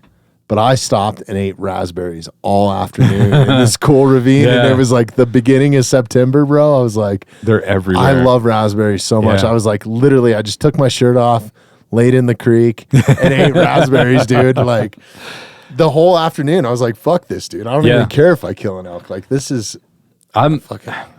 People ask me like, oh, how many elk have you killed? And I'm like, you know what? I'm more about being out there than. I've had so many deer and elk walk past me that I could have just fucking slayed. And I'm just like, you know what? Not everybody gets to have an elk walk like 5 feet in front of you and not even know you're there, Or to be able to take my arrow and swat a fucking deer on the ass as it's walking by. That's my argument with like people. It's not about the kill. That's why I haven't tried to be, even though we are a hunting centric podcast because of the people that I have on and stuff like that. I'm not trying to be in that space at all. because I don't want that. I don't want the fucking cameras and the having to try to capture. Bro, dude, that is a hard business. Let me tell you, I've done a couple hunts with camera crews. And they're amazing. Like, two of the guys, I'm heading to Hawaii on Friday. They're sending me for an axis deer hunt. And both of those guys are hunters, right? I've gone. Are you going to Lanai? I think so, yeah. Oh, badass. Are you going to Bob's place or whatever, or Jack Carr's spot? I can't remember. This guy's name's Mike or something. It's Bob the Butcher or something like that. Yeah. It's gonna be rad, man. That's like a bucket list for me. Well, for the thing is, like, I've had guys who are non-hunters go TV shit, like camera dudes that don't hunt, and it's hard for them because they don't understand. Like, they don't understand, which is fine because everybody and I'm all about teaching them, and but really they can blow it for you. Which is, I don't get upset about shit like that. Yeah. Like, it doesn't bother me. I'm just not that guy. Like, I could go all season and not get shit, but I'm happy because I clocked like 12 to 15 miles of hiking a day. Dude, it's the same. And that's all I care about. Like, I love, and I've talked about this ad nauseum, and I figured it out with Beto from Half Face. There's no connection like you have with nature than a hunter has. Like, because you're really trying to fit into the landscape. You're trying to be quiet, stealth. You're paying attention to every little thing that moves. You're trying to be the best predator you can. Absolutely. And I don't think you have that connection with nature unless you get to that point. If you're throwing on the Oakley shades and strapping on the helmet and doing 45 miles an hour down a fucking epic mountain bike trail, that's rad, dude, in its own right. That's a different thing. Yeah.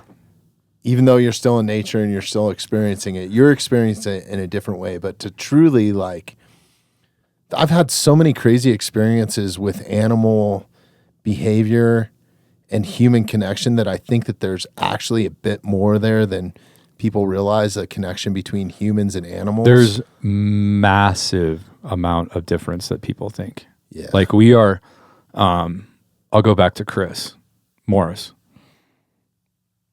He's been to quite a few of my classes, and when I talk about, like, when we're getting ready to slaughter an animal, like, I have my speeches and all that kind of stuff, kind of keep it the same because it's Army, you want to keep everything uniform.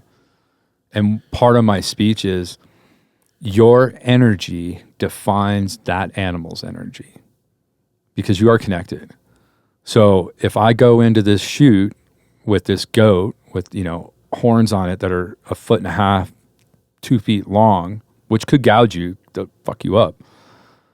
If I go in that pen and I'm like nervous and scared and all that animal knows it.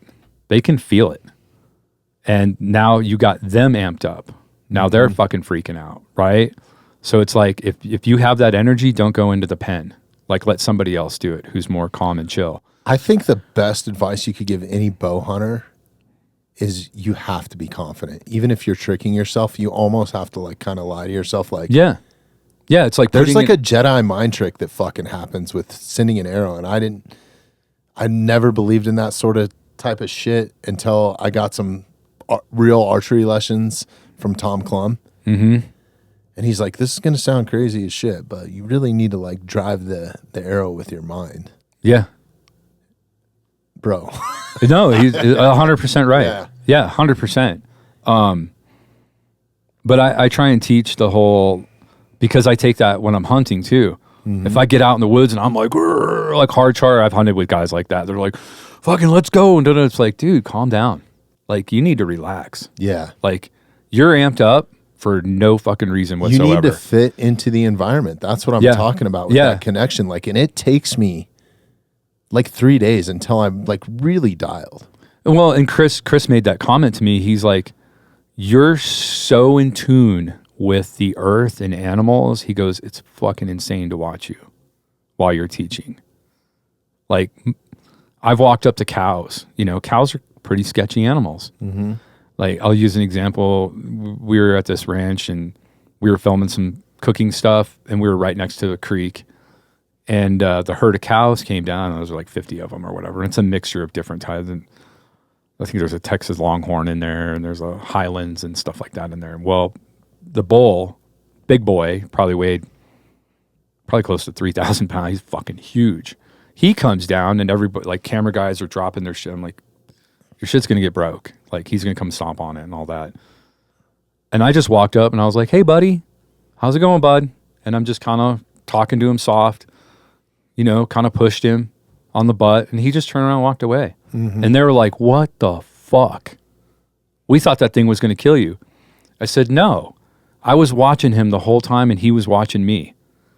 The minute he would have started to do one of these, then I would have backed away. But his tail was up, his ears were up, and he was just kind of like, hey, buddy, what's going on? That kind of thing. And I knew he wasn't going to do shit to me. Mm-hmm. And I just walked up and smacked him on the butt and said, come on, buddy, go that way. And then the Highland came over. I scratched him on the nose.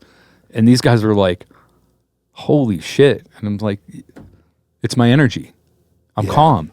That animal's like, this guy is, this thing is not going to hurt me. On a horse can understand that. Exactly. They can feel you. Fucking horses are like, dude, I'm going to kick you off me because your fucking energy is pissing me off right now. Honestly, that's what I do with dealing with dogs, because we deal with a lot of dogs off leash up here. And like when I'm out hiking or running, you're going to run across the dog off leash. And I've had some aggressive dogs, but if you pretty much stay calm and like stand your ground and like are confident, they don't really fuck with you. I've been in that situation with some pretty gnarly dogs, and I'm like, fucking knock your shit off. And the dog's like, what? Yeah, or I'll be like, hey, buddy. Yeah. You let them know, like, or just throw your arms up like this a little bit. Like, I'm going to fuck you up, dude, if I need to. Like, I had a friend. It's crazy what open palms will do to just somebody's demeanor or even I've been in some hairy situations in third world countries, and one of the security guys, who was actually a former operator, taught me this. He was an SAS guy, British Special Forces.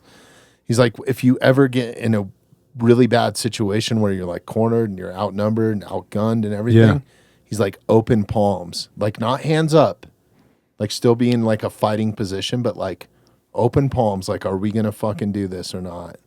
And eye contact are like, it's like, I'm not backing away. Like, it's one of your best weapons you can have, because it makes that other person question, like, well, wait a minute, this guy isn't cowering, this guy isn't like, I'm yelling at him, give me your wallet, and you're like, hey man, what are we doing? Well, I guess it signifies like common ground.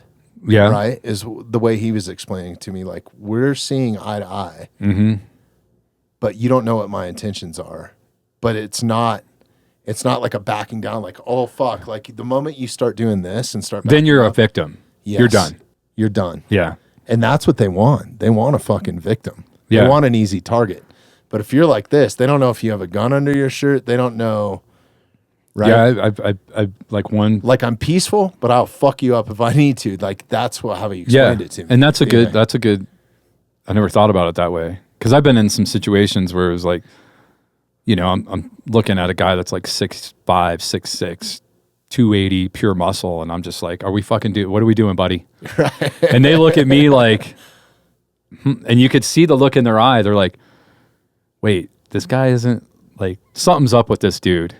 And little they know, I'm probably going to fucking stab them 50, 60 times before they know what happened. But it's that, I'm not afraid of you. Yeah.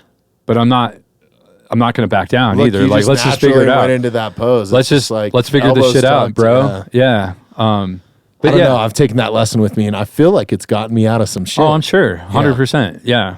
Especially in some seedy bars. See, I don't go to bars. Yeah, I don't anymore either. Yeah. I mean, I found myself, I accidentally find myself in those situations. Being with friends, like, I'm going to go where they're going to go. Like, I only go to bars that I know, like there's a few in North Carolina. Mm-hmm. I'll go to Beehawk, which isn't really a bar. It's a restaurant, whiskey, Brad Halling. Okay. You know who I'm talking about? Yeah. Yeah, Beehawk's a really great place, great food, great atmosphere, That's awesome. Great people. I just don't go to, I don't put myself, there's no reason to put myself in that situation. No, but I've been put in that situation without even wanting to be. Yeah. You know what I mean? It'll happen. Because you got that one friend who's like always amped up and ready to fight. Yeah, it's like, you just don't know. Like, maybe I've taken some invites, but I've also had like an incredible night, but you hang around with rough people, rough shit might happen. You know what I mean? You never know. Yeah.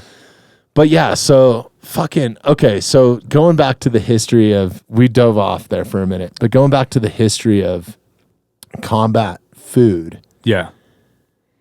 And where we're at in modern day combat. Yeah. So let me bring that circle back around. So this is how I viewed everything I've done thus far. So the history of combat, we started with live animals, utilizing domestic game, whatever. And things have grown and technologies have changed. The way we can produce food has changed, good or bad. Personally, I think it's bad. But here we are. And then in part, this random dude who went to a butcher school and Are you talking about yourself right now? Okay. This random dude who went to a butcher school who grew up hunting and fishing and outdoors and survival and like Rambo bullshit, and brings back, this is how it's been described to me, I should say, not my view. I basically brought back the old world ways because technology isn't always going to be there to feed you. Mm-hmm. So once again, airplane, there goes Drones. my MREs. Yeah. I'm on a fucking island. What am I going to do? Oh, wait, there's pigs here. There's snakes. There's whatever the fuck.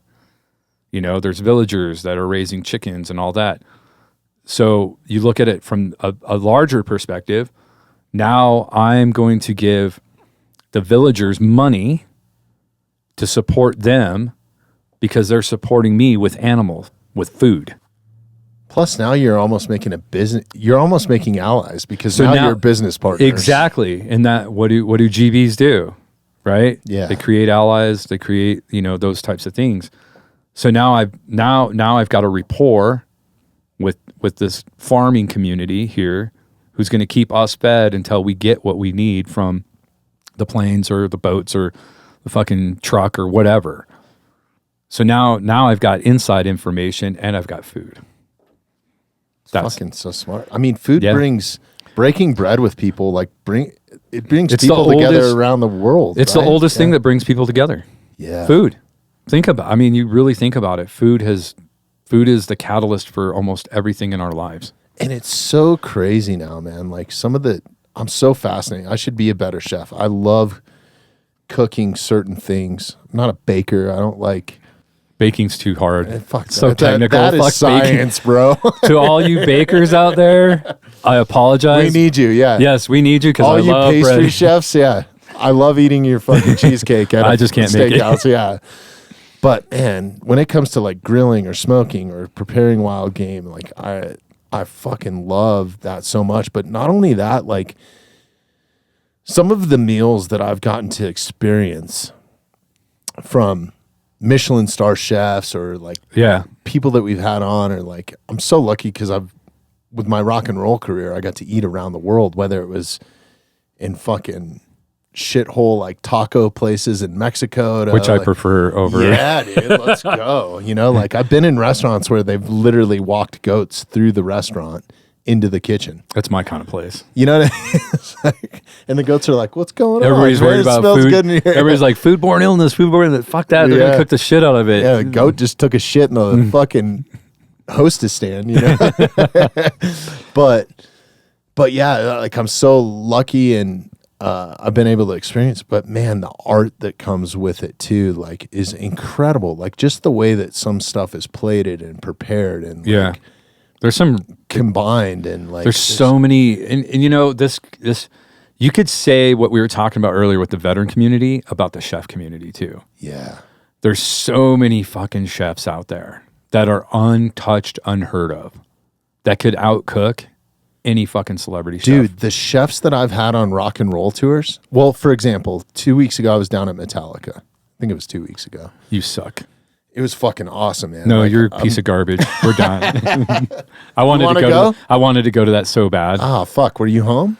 Yeah, I had just got home 2 days before that, but we were looking at ticket prices and it was fucking 300, 400, 500. I wish I would have known, bro. Fuck, I would have. I'm so lucky. I have so many friends on that crew. Man. But just like from a meal standpoint, they travel with their own chefs. Yeah. And their own catering people. Yeah, because think about this. Every city, now you're going to go to another city. Now you got to find another fucking dude to cook, or you're going to hire some catering company. Right. It just makes sense to keep those people with you. Some places like in Chicago, like the Girl and the Goat. the United Center, they have their own full-time chef that just caters the crew and crew meals and sort of stuff like that. And then if a tour, the best tours I've ever been on is you're on tour, like the kitchen staff has their own bus. Yeah. And you want to make friends with them, man. Because now you're getting special shit for lunch, or they figure out what you like. Like, it comes back to food. Bro. Again, right? 100%. Like back those are to food again. Yeah. Rock and roll. Now we're talking about food. And these guys are like ordering the food shipment to the stadium so they can prepare prime rib or whatever, you know, and like so cool. If you got the money, you can get anything. Dude, and I got to show you like the art that comes behind that, right? So like I really appreciate that. I got to show you this video. I'm going to be that guy, and then I'll post this too. So shout out to the Metallica crew and everybody that was down there. Sorry, I missed it. I wanted to go. Weekend.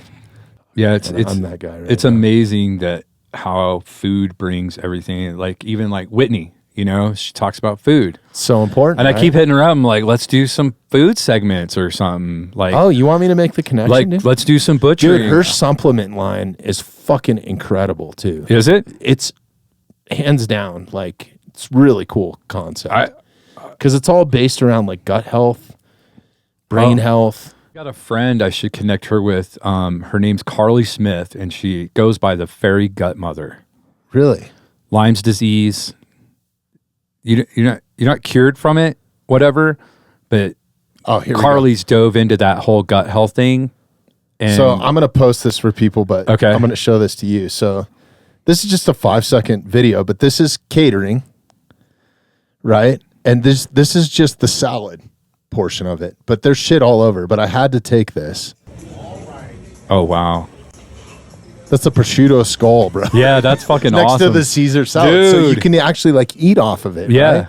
This is Metallica. So there's an art form even down to like catering. Yeah. Where, you know, it's metal, bro. Let's go, you know? Like I do so cool. I do organ stew. Really? It's for every class. Everybody's got to try it, right? Yeah. It's heart, it's lungs, it's liver, it's kidneys. And then some stew meat that goes in with it, and then it's all vegetables. Like I just have this recipe that I make, and it looks beautiful because it's got so many colors, such depth, and all that kind of stuff. Mm-hmm. And it's just the simplest thing in the world to make. I bet you it tastes fucking amazing too, huh? Yeah, I've had like all those minerals and stuff. When you break that down into like a when you stock, cook it for 4-5 hours. Oh my god! Over a live fire. Making me hungry right now. I know. Right? I do the podcast fasted too. I fast a lot because of my Lyme's disease. Like really? Are you? Is that still fucking with you pretty hard? Oh yeah. It's so I lost probably 30% muscle mass. Really? Which sucks balls. Yeah. My joints hurt almost all the time. Did you get it from a tick or yeah. what? Okay. Yeah, I had like 20 ticks on each leg. And the one on my right leg and the backside bullseyed. Yeah. Can you get Lyme disease in Colorado? I think so. Really? I think it just depends upon the area. Like we were Aoudad hunting in Texas, and I was talking about ticks and stuff, and the landowners are like, yeah, we had our ticks tested here. None of them have like that Texas whatever that makes you allergic to protein, and none of them had Lyme's. I know a ton of people on the East Coast, hunters and fishermen that are remote that have gotten it. Yeah. And it really has fucked them up. If I guess if you catch it within 6 weeks, you can take a bunch of antibiotics, which I find hilarious because what do antibiotics do? They fucking destroy your gut. You, dude. Yeah. Yeah. Yeah. So for me, it was during COVID. I actually ended up having COVID and the tick bites the same time. I came home. You're so lucky, Jason. I know.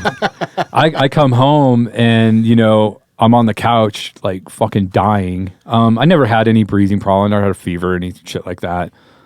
And I will say this. I had that for 5 or 6 days. Like, it was nonstop, like somebody just fucking beating me with a baseball bat. I shit you not. It was the most painful thing I've ever been through. And then, besides my appendix bursting. And then I woke up one morning, I was like, oh shit, I feel pretty good. So I start eating some soup and some crackers because I haven't eaten anything in 5 days. Just been sipping on like fucking Gator Light or something, water. And that, I could barely do that. I think there was 2 days where I didn't do any fluid. I couldn't Really? even move. Like, it was so bad, my wife was calling Dan. So you think it was the culmination of having the two at once? It was a culmination. So when I woke up that one day and I was like, God, I feel pretty good. So I started eating. I'm all like up. I went and took a shower. I was feeling like everything was good. I was like, wow, it was like somebody turned a fucking switch off. And then I went to bed. It was around 9 o'clock. And I'm laying in bed and I'm watching TV, and then I started itching. I'm like, what the fuck's going on? And I'm getting hives. And my wife walks in. She's like, like, the look on her face, because I had hives on my face, in my ears, on my palms, my toes. I'm like, this was the one time where I was like, I'm gonna fucking die. Like, it was so bad. So I was like, okay, I'm gonna run downstairs, put some calamine lotion on, stop. Nope. It's like somebody took a fucking red hot poker all over my body when I put the calamine lotion on. Wow. Burned, like just So burned. is that a common symptom with? So what we think happened, or what the doc, so my doc was a 10th group doc. He had retired out of 10th group, went into reserves, and now he's like in, normal practice. And him and Dan were pretty close. Good doctors, by the way. One of my doctors is a former. Yeah. Yeah. So Dan, being the 18th Delta, he's like, let me call, Brian, and, because my wife's like in just a fucking panic. And I don't blame her. I was kind of so I was like, you know what? I'm going to go down. I'll just take a nice cold shower. Maybe it'll bring the inflammation down with all these hives. And, with me having massive allergies, I have EpiPens with me all the time. I think I have like 2 in my truck, 2 in my backpack, 2 in another backpack, 2 in a like. Yeah, but you can't just jam that and go. You're going to the hospital. Yeah, you have to go to the hospital after that.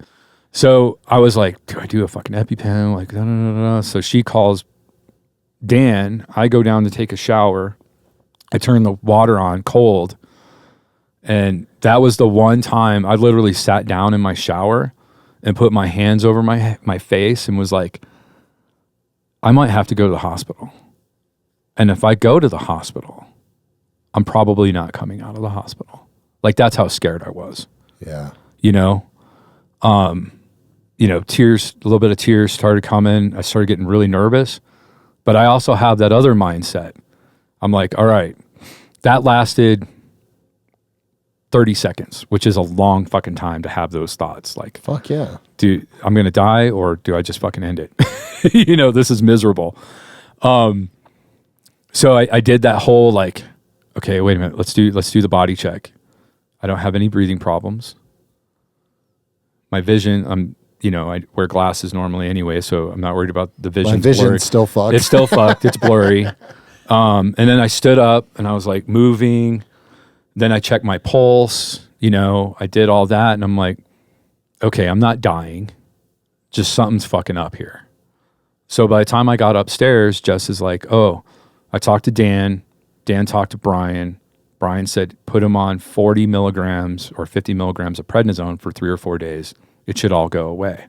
Well, we happen to have a shit ton of prednisone in the house because I have a dog with meningitis that I treat with prednisone every 3 days. So I'm like, sorry, Hazel, fucking dumping prednisone in my, like Tic Tacs. Yeah. And about an hour later, things started to settle down. I wasn't quite as itchy and stuff like that. So what they figured happened was the COVID had worked itself through. That was all the extreme amount of pain I had. But my body's immune system was like, wait, there's still something here. So it sent me into a cytokine storm.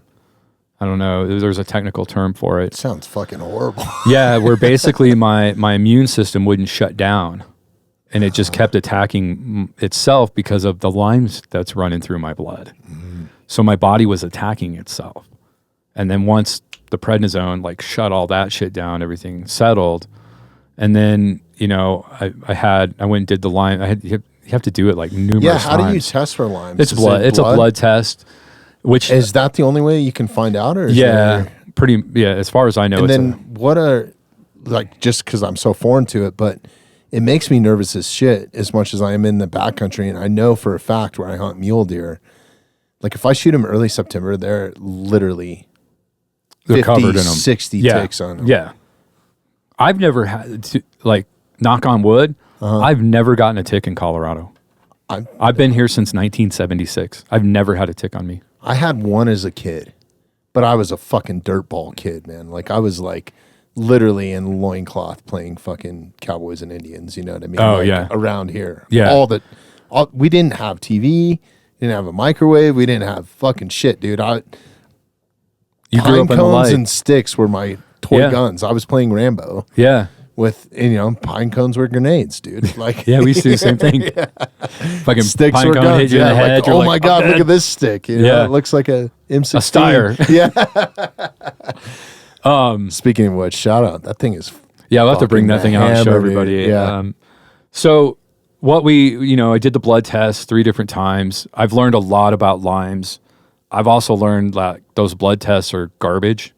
Really? Like I talked to like a doctor, like that's his thing is Lyme's disease. And then after, it was probably 6 months after I met this guy and talked to him, I was listening to, I can't remember, where was I? I want to say I was probably, I think I was at Fort Campbell again, or maybe I was at Fort Lee in Virginia.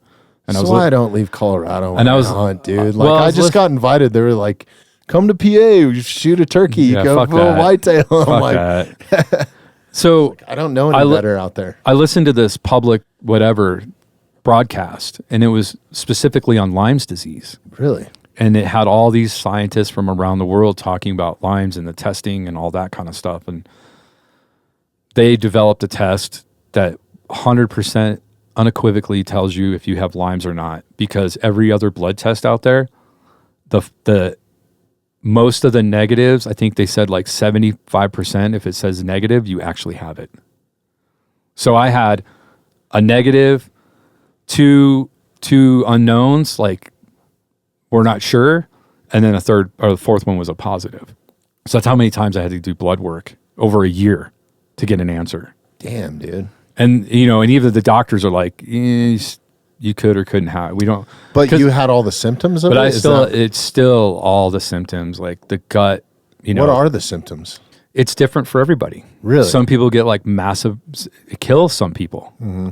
Like it just destroys everything in their body. Like my symptoms were, I got really bad brain fog, right? It didn't help that I had a bunch of TBIs from like football and crashing on mountain bikes, and all my friends do. Most of the podcast guys do. Like, some guys were like, how many times you been knocked out? And I'm like, I don't know, like fully knocked out, like 8. And they're like, holy fuck, dude. And I'm like, yeah, well, I did stupid shit as a kid. Yeah.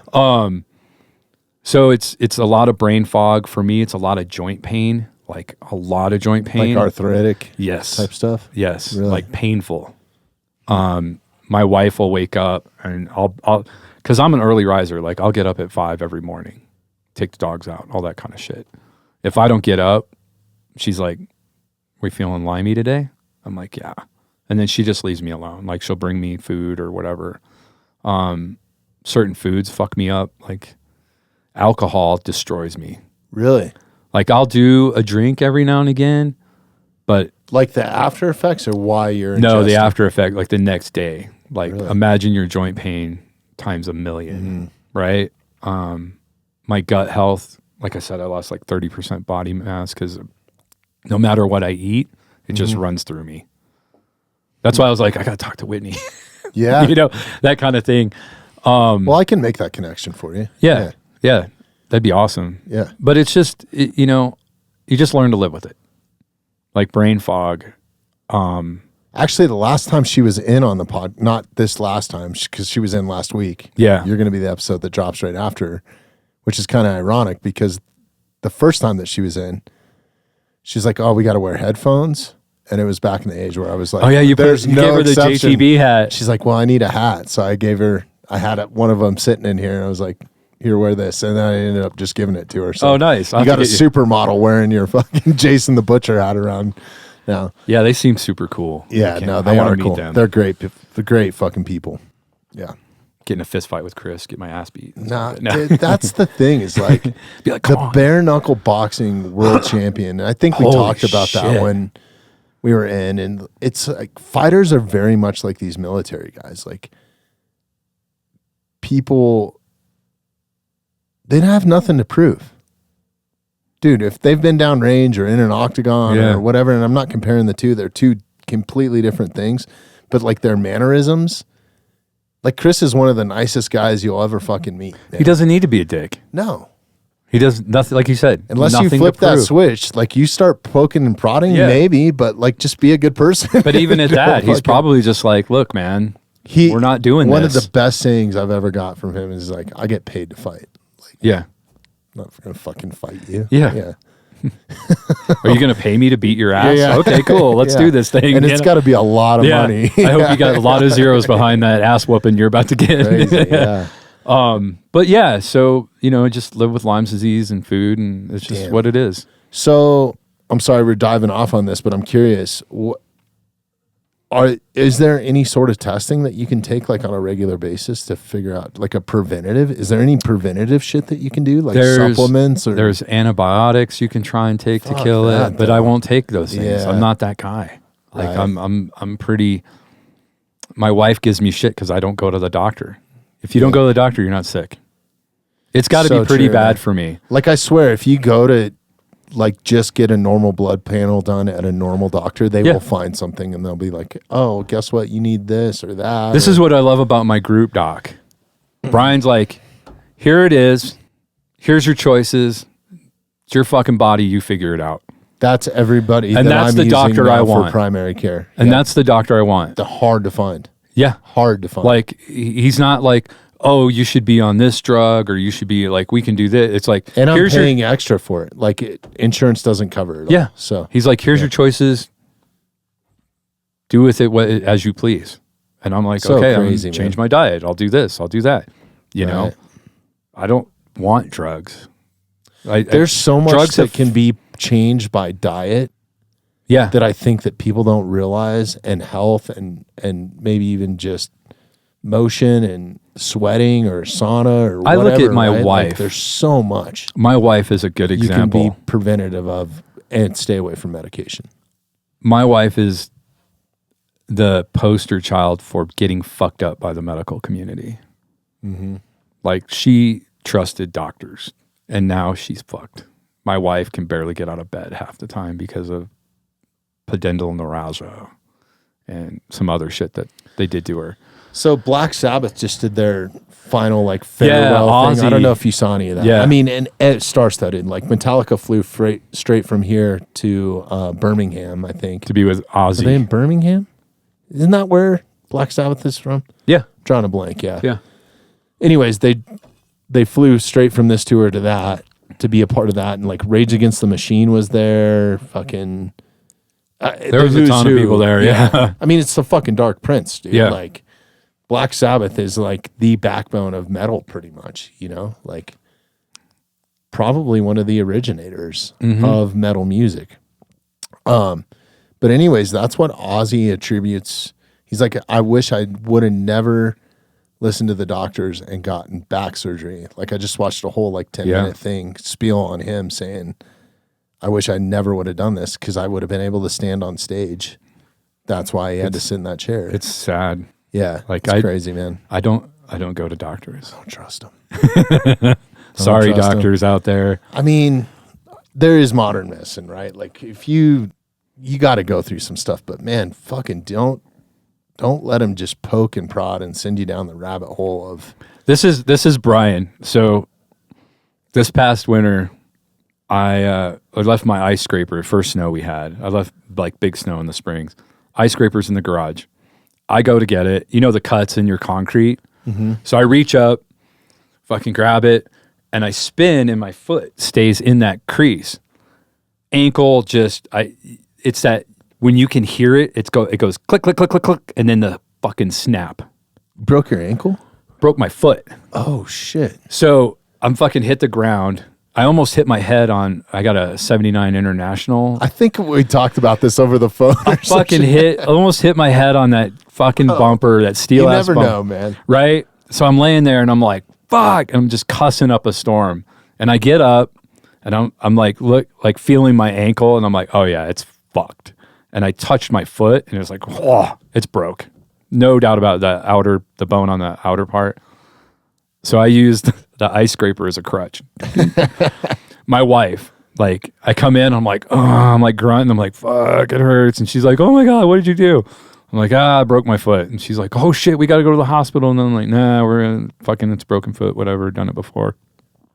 So I go out and shovel my whole sidewalk wearing Crocs with a broken foot. And then finally she convinces me to go get an x-ray at least to like confirm or see what's wrong. So I just do the app thing. I'm like, hey, Brian, I did this, blah, blah, blah, blah, blah. He's like, yeah, sure. Here's your order. Go get an x-ray. So I go get the x-ray. He gets the results. He hits me back on the messenger and he's like, yep, it's broke. I'm like, what do you want me to do? He's like, I don't know. You can buddy tape it, do whatever the fuck. Just keep your weight off it. You'll be fine. Right. That's threw my wife for a freaking loop. You need to be in a cast and da-da-da-da. And I'm like, well, how's the medical system worked out for you? And she's just like, fuck. And that's all I did. There's so many stories, dude. I put my foot up for 3 days, stayed off of it, kind of, sort of, as much as I could, because I can't sit around and do nothing. Yeah, it's probably taken an extra 6 or 8 weeks to heal, but who gives a shit, you know? Right. I still went and did TV stuff. I still went and shot and whatever. We haven't even touched on that. We're like fucking 2 hours in right now. Are we really? So, yeah. Oh, shit. Dude, this is a time machine in here. All right. This is a point TV. for you got to come back more often. All right, yeah. But do you have to leave by a certain time? No, I don't. Okay, it's 1:30, so it's still pretty early. Yeah. Let's dive into that, dude. Like, you kind of hinted around like it was something that transpired a long time ago. I know you've been hit up for a ton of TV shows. And I know you personally. So what made you say yes to this one? Do you have full control? Is my first question. When you say full control, like define, like, do I get to tell everybody what to do and how to do it, when to do it and all that? Like, do you have control over the final edits? No. Okay. No. However, probably the main reason I said yes was because of who it was. Because you trust them. Because Scott Lasath is, people don't know him. I've only seen him on TV. Just the titles of the other shows, and I'm not a TV guy. Like, I'm very much like a podcast. I live in this really strange world where I just fucking audiobooks. We're all in our own worlds, right? People are like, have you seen this movie? I'm like, the last real movie I watched was like Superbad. I fucking love that movie. I love that. It's that's a cult classic for sure. But it doesn't mean I haven't seen some more current ones, but I just don't, it's just not what I do, or TV shows really. Movies have become, in my opinion, it's all the same bullshit now. And nobody's creative. Everybody's trying to redo 80s movies. And it's annoying as shit. Yeah. Like, I come up with your own shit. Point Break the remake, dude. Like, I didn't watch it. Yeah. I tried to watch fucking, what was the one with Jake Gyllenhaal? No, what's his name? Fuck. Roadhouse, the new Roadhouse. I did watch that. I made it like halfway through and I was like, I just couldn't take it. Yeah, and you don't have Conor the original McGregor, Swayze in there, bro? Connor, you're not an actor. You're fucking hilarious and I love him. But I thought it was good in its own way, but it's not the original Roadhouse. Right? No. They did their own spin. Close. Yeah. That's kind of how it should be done, honestly. When you try to recreate something like verbatim, it's just not going to work. So anyway, knowing who Scott was and knowing the shows that they produced and how they produced them after it was like explained to me, they're very in the now. They're not scripted. Yeah, I'll have to do like a 2 or 3 takes of an intro or an exit. Sometimes I nail it like right and Like, hey, I'm Jason the Butcher. We just Oh, fuck, we'll do that because I record the intros after the podcast here, and I fuck it up, man. Yeah, so we'll like do... if I'm sitting here by myself, I'm going to fuck it up somehow. Yeah. Like I have to do voiceover shit, and I'm a dyslexic motherfucker.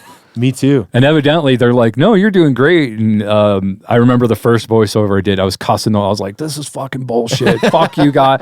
Like I was going off the rail. Got to make the outtakes. Dude, I was losing my mind. And the camera guy, everybody's laughing. And then the guy who gets the edit, I think his name's Corey, he literally like shot an email out to everybody like, Jason fucking hates voiceover. He was so pissed. All he did was cuss the whole time.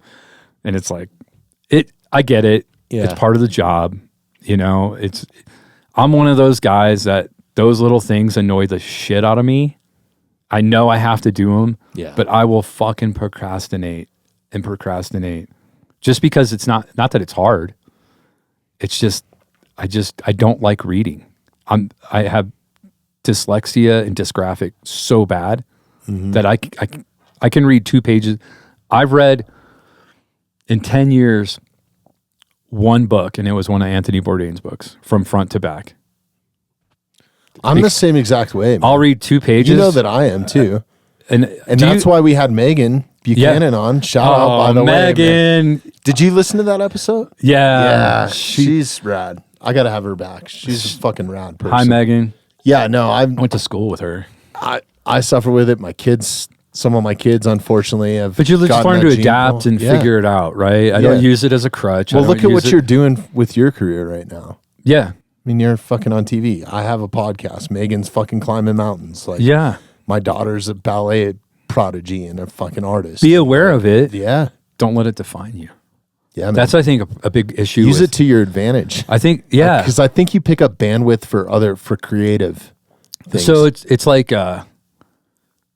my wife's like, when it comes to like tangible things, like building things or fixing things or making things, she's like, you're a fucking mad genius. You're not a reader. Yeah. That's not your thing. My wife's an English major. I'll be like, how do you spell? And tech writer. How do you spell? I spell the. So? Yeah. SOE. Yeah. Like, fuck it. It sounds good to me. Let's keep going, right? You know, those types of things. But I just don't let it define me. The podcast has actually helped me get over some of it. I think if you really set your mind to it, because I write a blog. Yeah. Now for each episode, you know, and I do have some stuff helping me. I mean, I have autocorrect, and now you have AI and stuff like that. It's fucking huge, AI is man. Crazy. Yeah. AI is crazy. Dyslexia is not even going to be a thing. If accompanied with AI, you can get... I don't think writing's going to be a thing. No, man. Like my wife, she's an English major, tech writer.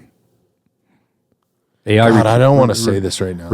AI I was at a family event where I don't even want to. I'll tell you off mic. Yeah. No, that's good. That's cool. Because I don't want to put anybody on blast, but like people are using AI, and you can tell. Oh my God. Her best friend is a professor at a college, and get this shit. Students are using AI for all their homework. So she went to administration. Hey, I know they're using AI. I just can't prove it. The school, which is a state-funded school, told her, if you want to prove it, then you go buy the program yourself. Because there's programs out there that'll tell you if it's AI or written or not. Oh, really? The fucking head of the school told her, you can pay for the program to prove that these people are using AI. She's like, we should have this program standard. Well, there was a big deal that just came out in the news a couple days ago, or maybe I heard it on another podcast.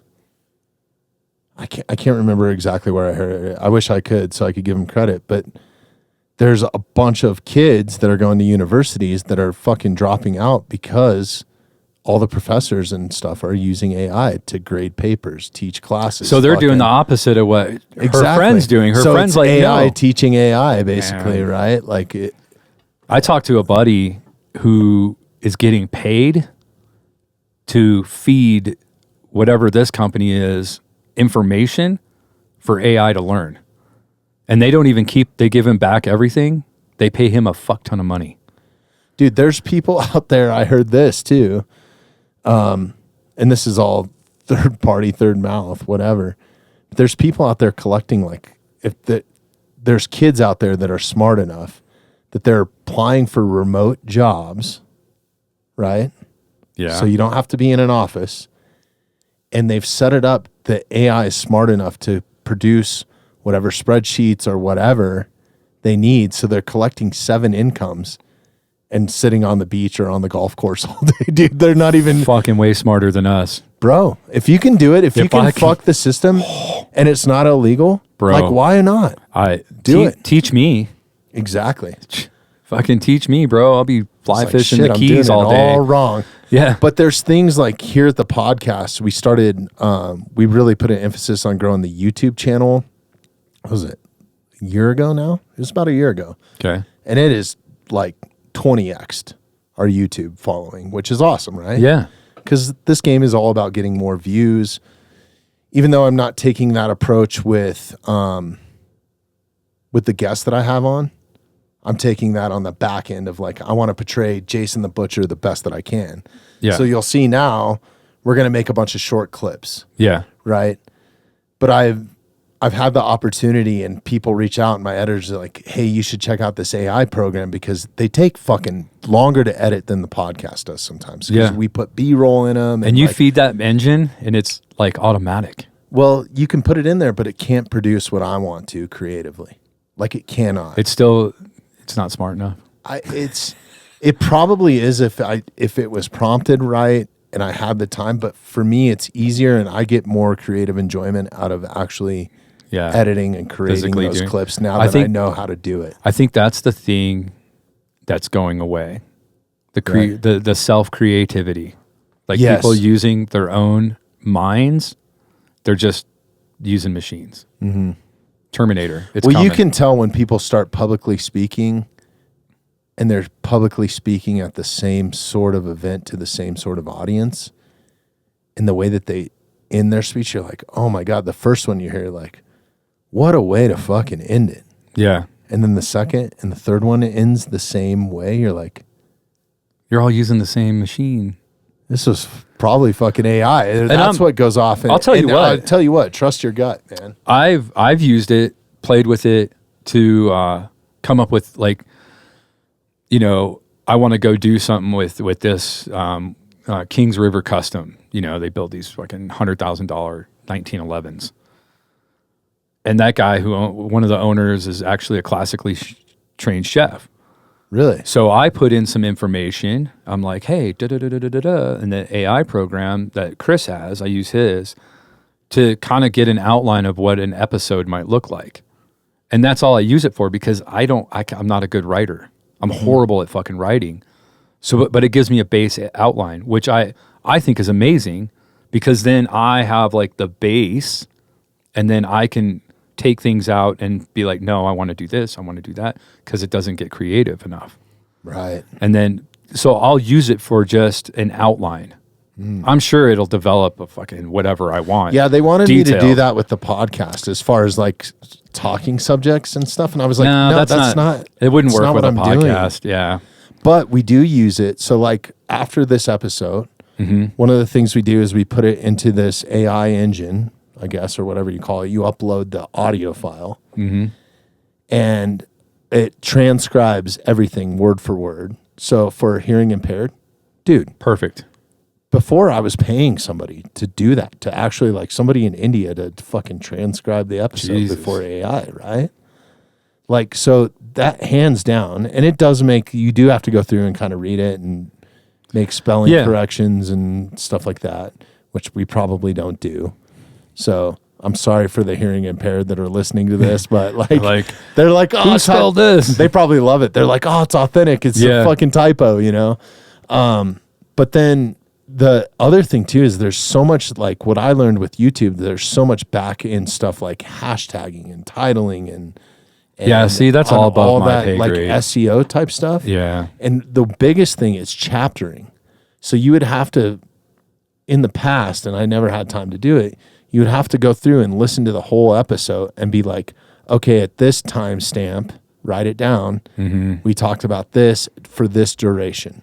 Now you don't have to do that. Right. So like when we're talking about the history of MREs, I'm sure that there'll be a chapter in there, but AI figures that out automatically. And all I do is click a button that says chapterize the video. Yeah. So it goes through the whole thing, it chapterizes it, and then I just, one more click is add timestamps. And then you put that in YouTube. So now all of a sudden, when you upload your YouTube video, now you went from just being searchable by Jason the Butcher and the Mountainside Podcast to everything that we talked about that's summarized into chapters that breaks it down into timestamps. So if we're talking about, let's say, butchering in the field or cooking or selecting sustainable animals to eat, or it'll break that all down and subcategorize it. So now if somebody Google searches that, our podcast will show up, and it might only show them that clip, but then they can go and watch the rest of the episode. So it's like, it's driving more eyeballs to me, them, us. It's got a good purpose. Yeah, it's got a good purpose. I'm just not that guy. It's crazy, man. Chris. Well, and if people didn't show me it, I hired people to show me. Yeah. Not AI, but like editors and stuff. And they're like, no, there's easier ways to do this. Yeah, like with my TV show, I know they use it for a bunch of different things like you're talking about. Sure. Like it just makes their life easier. Things get out quicker and it makes sense, right? Yeah. I don't, with my TV show, why I said yes was, one, it was because of those guys. And two, everything they do is authentic. Like it's very rare for them to do like double, triple, quadruple takes of anything. There might be something like with me I know they were like trying to figure out my training program because I'm not in one centralized place during training. I'm like, I've got soldiers over here. I've got soldiers over here. I got soldiers over here. I'm trying to get the fire going for the Oregon stew over here. And, so I'm managing 12 people, multiple stations, in different stations. And for a camera crew that only has 3 dudes, they have to be on top of me because I can't do double takes of cutting meat or, it's like, dude, fucking meat's already cut, bro. Yeah. You either got it or you didn't. So I know there was a little learning curve with them. So it is reality TV, and you got to have people to capture it. So I don't like to use the word reality because I don't want to be tied in with those fucking shitty realities. No, those are drama shows, dude. Those are yeah. So I like, it's like in the now. Mm-hmm. Like there's what you see is me getting fucked up or me doing something stupid. That's awesome. Well, I'm gonna watch that show for sure. And is it called Jason the Butcher? It's called Jason the Butcher. Okay, where is it airing and when? Outdoor Channel, and I think they have a bunch of streaming platforms. Okay. September 29th, episode 1. Fuck yeah. Dude, just around the corner. That's awesome. Yeah. How many episodes is the first season? It's 8 episodes per season, and I think they're 28 minutes long. I could be wrong. Something really? like that. 20, that's cool. 30 or something. I don't know. Well, dude, definitely send me the links so we can share it and all that sort of stuff. Yeah. If you're listening to this right now, is there anywhere that they can go and track or subscribe? We're working on my probably your Instagram. My website my Instagram and all that. We'll definitely put those in there. Yeah, my website's jtbmeat.com. Which is rad. That trailer is so good. Like I watched it the other day. It's so good, man. The one on your website was the one that I was talking about that explains kind of what you do. Oh, yeah. That super intro. Rad. Yeah, you can show that one. Okay. Yeah, absolutely. Sorry, we didn't have any other Who was flavors. on right before Chris? What was that girl's name? Oh, fuck me, dude. The PN Huntress? Oh, yeah. Sarah Gamache. Yeah. Yep, she's rad. Yeah, I've seen a lot of her stuff. So if you go to our website, it's categorized right at the bottom of the page. It's super simple to get to. Jansen, my buddy. I got to show you this broadhead, dude. It's fucking, they're a new sponsor, but. When was the last time you had Mikey on, T. Hearn? Not too long ago, man. I think it was this year. Yeah, might have been. That's what I thought. Into last year. Was it into last year? Dude, that's bull that he killed 2 seasons ago. Oh, Mikey. Fucking monster, dude. Yeah. Super rad. Do you know Caleb? He's nope. He's a GB dude. One of my camera guys is named Mike Brewer. Okay. Yeah, he's fucking rad, dude. We went down to Tucson, recorded with him. He's a double amputee, stepped on an IED. on a deployment. Oh, I've seen him. I know. Yeah, I know. He owns Stick Sniper Archery down in Tucson. Nice. Awesome guy. But yeah, we got to get to your website. Sorry, we're getting sidetracked here. SABO paid for all of that. Dude, I got to show you this real quick and then we'll watch the trailer. Have you seen this new mechanical broadhead? No. I've never been a fan of mechanicals. Nope. But this thing is revolutionary, man. Like, I think I'm going to hunt with it this year for sure. I've already shot it into a bunch of foam, but it's a carbon fiber ferrule here. So most mechanicals, the blades deploy from the front. Yep. And I've had mechanical problems, but this deploys the other way and it slides up and down this ferrule. So if it hits a rib bone or something like that, the blades will pull back and then they reopen once they get into soft tissue. So it does this the whole way through it. Wow. And because so it's cutting some shit up. Because they offset the blades and didn't put them on the same plane, which most mechanicals nowadays, they're on the same plane. Yeah. So it would just make a slit and then the hole would reclose itself. It won't happen with this. I've always hunted with ramcats. Okay. I don't know that I've ever hunted with those, but the reason why I went to ramcat was I had a situation where I was 5 yards from a bull with his head down. I could never, like, I thought I could slip it in the shoulder or something, but he stayed like this the whole time to me. And I was like, I don't know if I crown this, like just cap this dude in the head with my bow at 5 yards, 70 pounds, it should drop him or not. Didn't think it was an ethical shot, so I didn't take it. So fast forward a couple of weeks after that, I ran into a guy at a bow shop down in the Springs. And I kind of explained to him because I was looking for a new arrowhead. I was always shooting muzzies my entire life. And he showed me the ramcat. Then he showed me. Is it a mechanical? They call it a mechanical because the blades just move barely, like a 16th of an inch, if that. Okay. They're fucking nasty.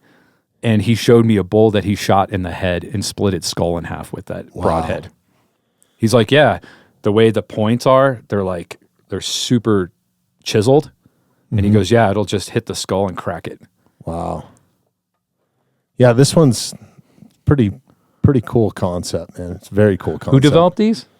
Jansen Asbel. We just had him on, but he sponsored he sponsors the podcast now.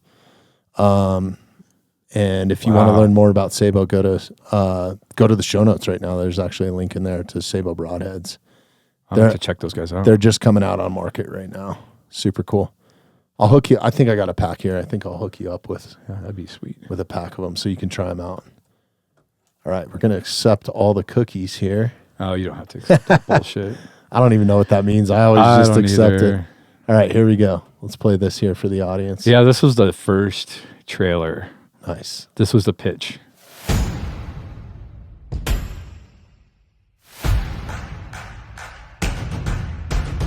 I teach what's called combat sustainability. MREs don't show up, what are you going to eat? I teach soldiers how to ethically and humanely take an animal down, how to inspect it for health to make sure it's a healthy animal. Remember I told you the bladder. So these guys are from the Independence Fund that came out. And then I teach them how to butcher out in the field with just a knife kit. At least one of you is going to cut yourself, if not everybody, at least once or twice. There you go. Whip it over on your back and put the head on top and walk around. You guys are going to hunt me? No. Give me a 30-minute heads up. That dude, KP, he's a cop in so Virginia. He's so funny. Self-sustainable when they go on deployments and not reliant on the supply chain that could come or go or not show up at all. So we're taking kids out of the city that are now soldiers that are now going to be self-sufficient and be able to sustain their combat ability. And you don't realize what they do to make sure that I get to go home and go to sleep at night.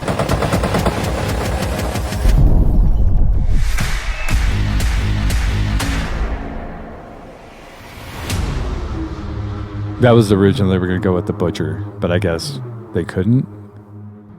I'm not sure. That's fucking rad, man. So this was produced by the guys that are making the TV show. Yeah. Okay, they're doing a great job, man. Yeah. Because like, So what's really cool, the segment where the guy's shooting out of the helicopter and you can see the tracer rounds, that's Jim, the co-producer. That's his brother. oh, is he an active guy? Well, I think he's retired now. But Okay. yeah, I think he was a PJ or something like that. Badass. He was like, hey, I'm looking for this. And then his brother's like, here, let me send you this video and you can use it for whatever the fuck you want. That's fucking Because I was rad. wondering, I was like, where the hell did they get that footage? And it came from him. That's awesome. super cool, man. Yeah. So, yeah. No, I'm excited for it because I love TV shows like that. Like we've had Donnie Dust on like fucking 10 times now, probably. Super good friend. We've become really tight. But I don't think I've ever watched Alone. I'm sorry, Donnie. I watched. You know what I mean? So I'm just I watched like 20 minutes of Alone. I've watched some of his new stuff. His new stuff's badass. I haven't seen his new stuff at all. It's mostly just on YouTube of him making shit. And it's kind of his own production now. Yeah, because I work with the Survival University, Jason Steiner up there. Dude, he was our very first episode. Yeah. Shout out too. I need to have him back on. Yeah, a lot of shit's changed for him. Really? A lot of stuff has changed for him. Same sort of thing. I've reached out to him a couple times, but just He's scheduling hard. wise. Yeah, he's hard, man. He's busy. Yep. Yeah. He's doing good. That's where I do all my MILF training. No, he's awesome, man. I mean, you wouldn't be sitting here probably if it wasn't for him. And No. we've had, God, why am I drawing a blank You had right now? Jeff from Craft Beef.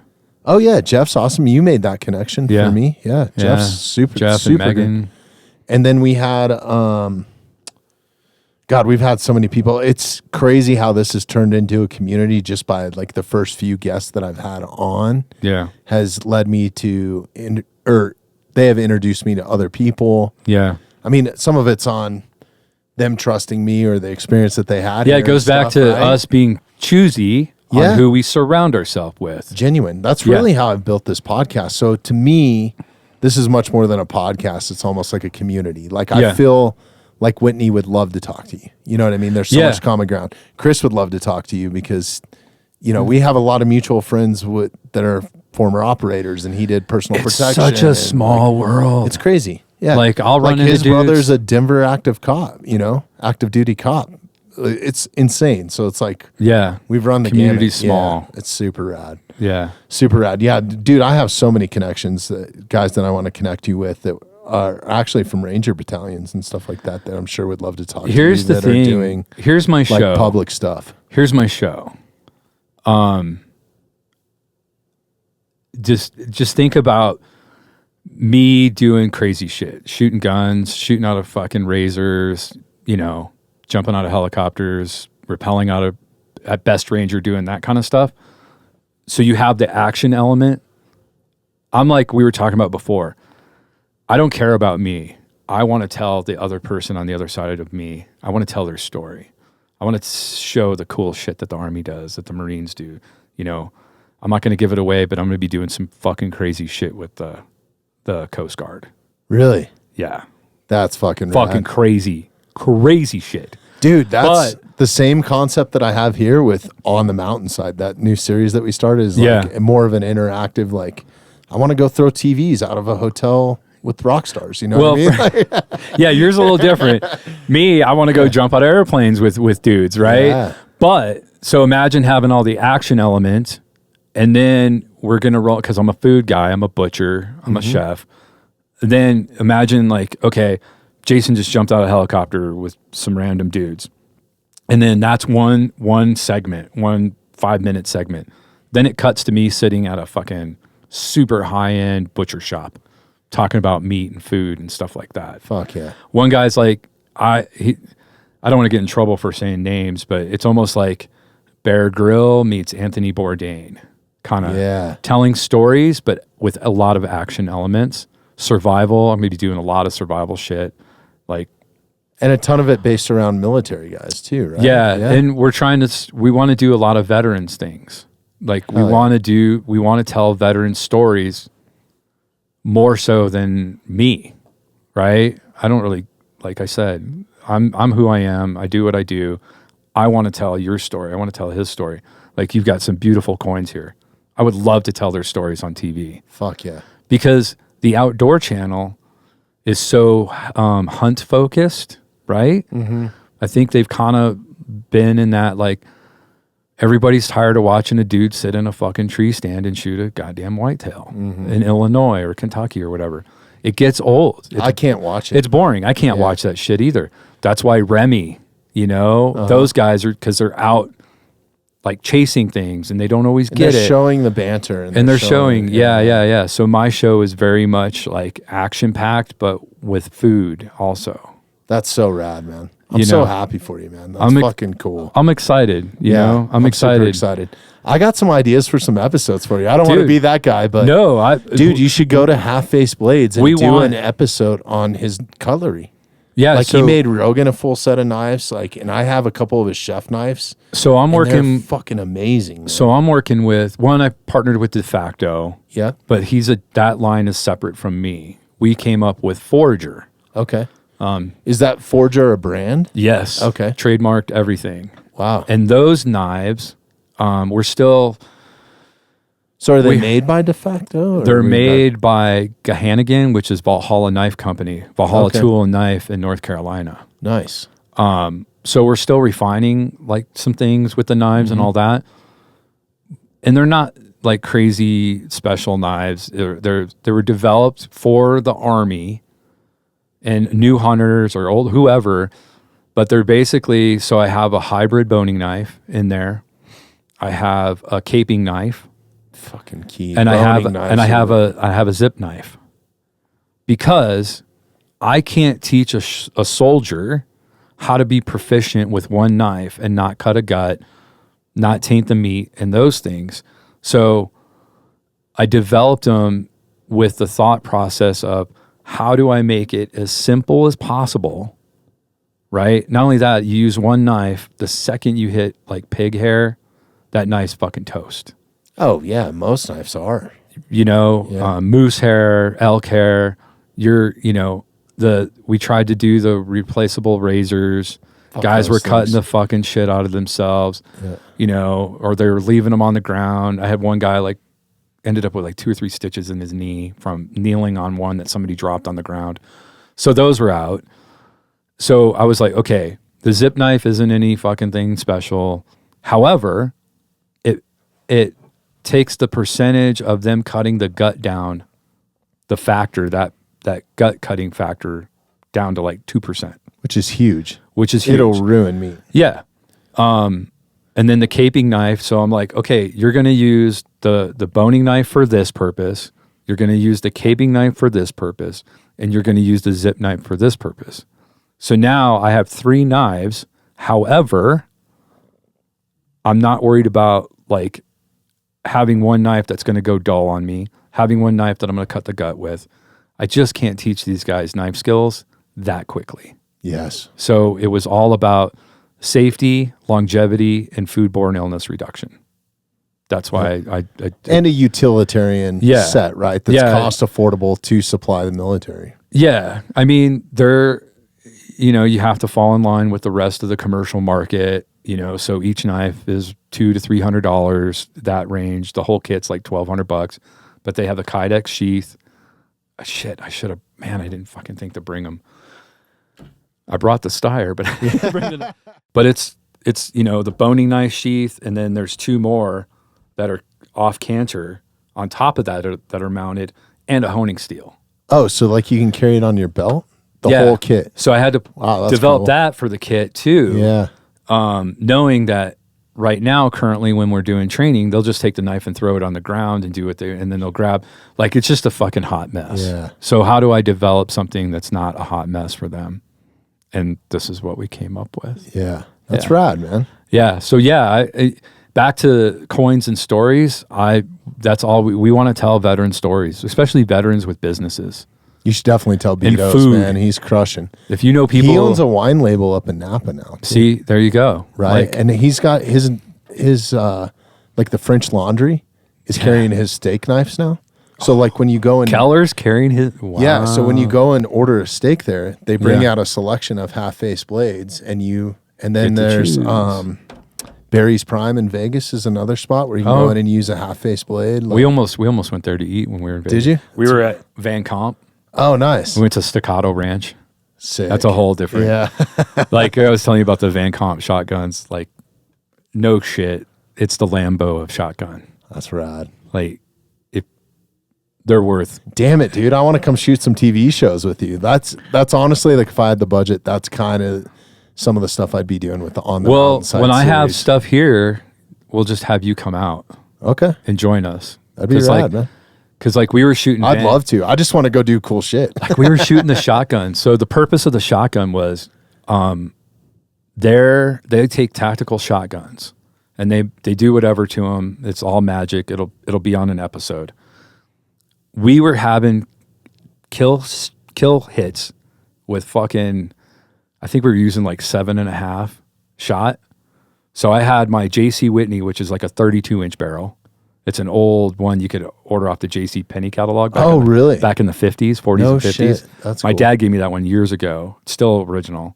It's a fucking, I call it the howitzer. Yeah. It's huge. Like, it's I shotguns think, like was that tall. Montgomery Ward, were they like the... Yeah. Monkey wards? Yeah, they were like the competitor, right? Yeah. Yeah. Exactly. So Because I think in our family we have a Montgomery Ward's like shotgun, and it's branded and stamped everything Montgomery. yeah, mine says Ward or JC something. Whitney and shit on it. That's awesome. So it's like a 32-inch barrel, and the tactical shotgun's an 18-inch barrel. We had, I think, equal or a couple more hits with an 18-inch barrel at 50 yards than my 32-inch barrel. Wow, that's fucking cool. Yeah, out of an 18-inch tactical shotgun. That's pretty badass. Van Comp, man. Sounds like I need one for the house. And and the owner, one of the owners, Cody, is just a fucking. He's somebody I could connect you with on the podcast. Let's do it. Yeah. He's such a nice guy, and he's so fucking fast with a shotgun. Yeah, It's were like telling me that scary. before. That's right. He's scary. I had Chris with me, Morris. You know, GB shot fucking shit all the time.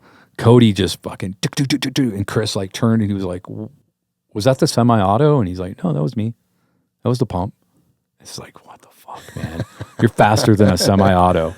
Like I was trying to squeeze the semi-auto faster than he could pump, and he beat me. That's crazy. It's insane. It's insane. But anyway, yeah, I want to tell stories. I want to tell these guys. Well, fuck, the dude, you stories. got to come back here more often too. Not every couple years. We'll try No. to have you back at least once a year. We'll make once time. or twice. Yeah. Yeah, or maybe on the next one we can come to you or something. yeah. Have you up that'd to be cool. camp while Yeah. we're doing some training. That'd be cool. Yeah, I'm gonna I have 3 or 4 fall trainings coming up, Okay. Fuck yeah. and it's a untouched catching. We can go fishing during the day, like when we're not doing stuff. Catch fucking 16 to 18-inch browns. I love that. Private land, 5,000 acres, surrounded go. by 1 million BLM.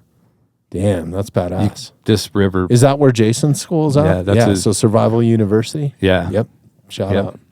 Awesome, man. Well, shit, right. we got to wrap this up, Yep. dude. We've been at it for almost 3 hours now. Yeah. It doesn't mean you have to leave, but we gotta put a pause on this. So follow Jason the Butcher on Instagram, jasonthebutcher.com. No, the I got it pulled up right here. what do you call it? The website is JTB Meat. Okay, perfect. Jason the Butcher, just JTB. jtbmeat.com. If you're listening to this, all you have to do is open the show notes wherever you're listening, YouTube, Instagram. I'm sorry, you don't listen on Instagram. Jackass. I think you could even just Google my name. Spotify, Apple, all that sort of Yeah. stuff. There'll be direct links in there in the show notes that are live links. So Sweet. people love that because while they're listening, they can open it and look at it while they're listening. Check out the mountainsidepodcast.com if you want to learn more about Jason the Butcher. Go to his episode page and there'll be full on all the clips, everything. Links will be there as well. And dude, I love what you're doing. Keep me posted. We'll fucking tag us on all the shit when the TV show comes Yeah. up and is live so the listeners know. Because Yeah. I'm going to be getting hit up left and right. I have to develop a whole tag list for the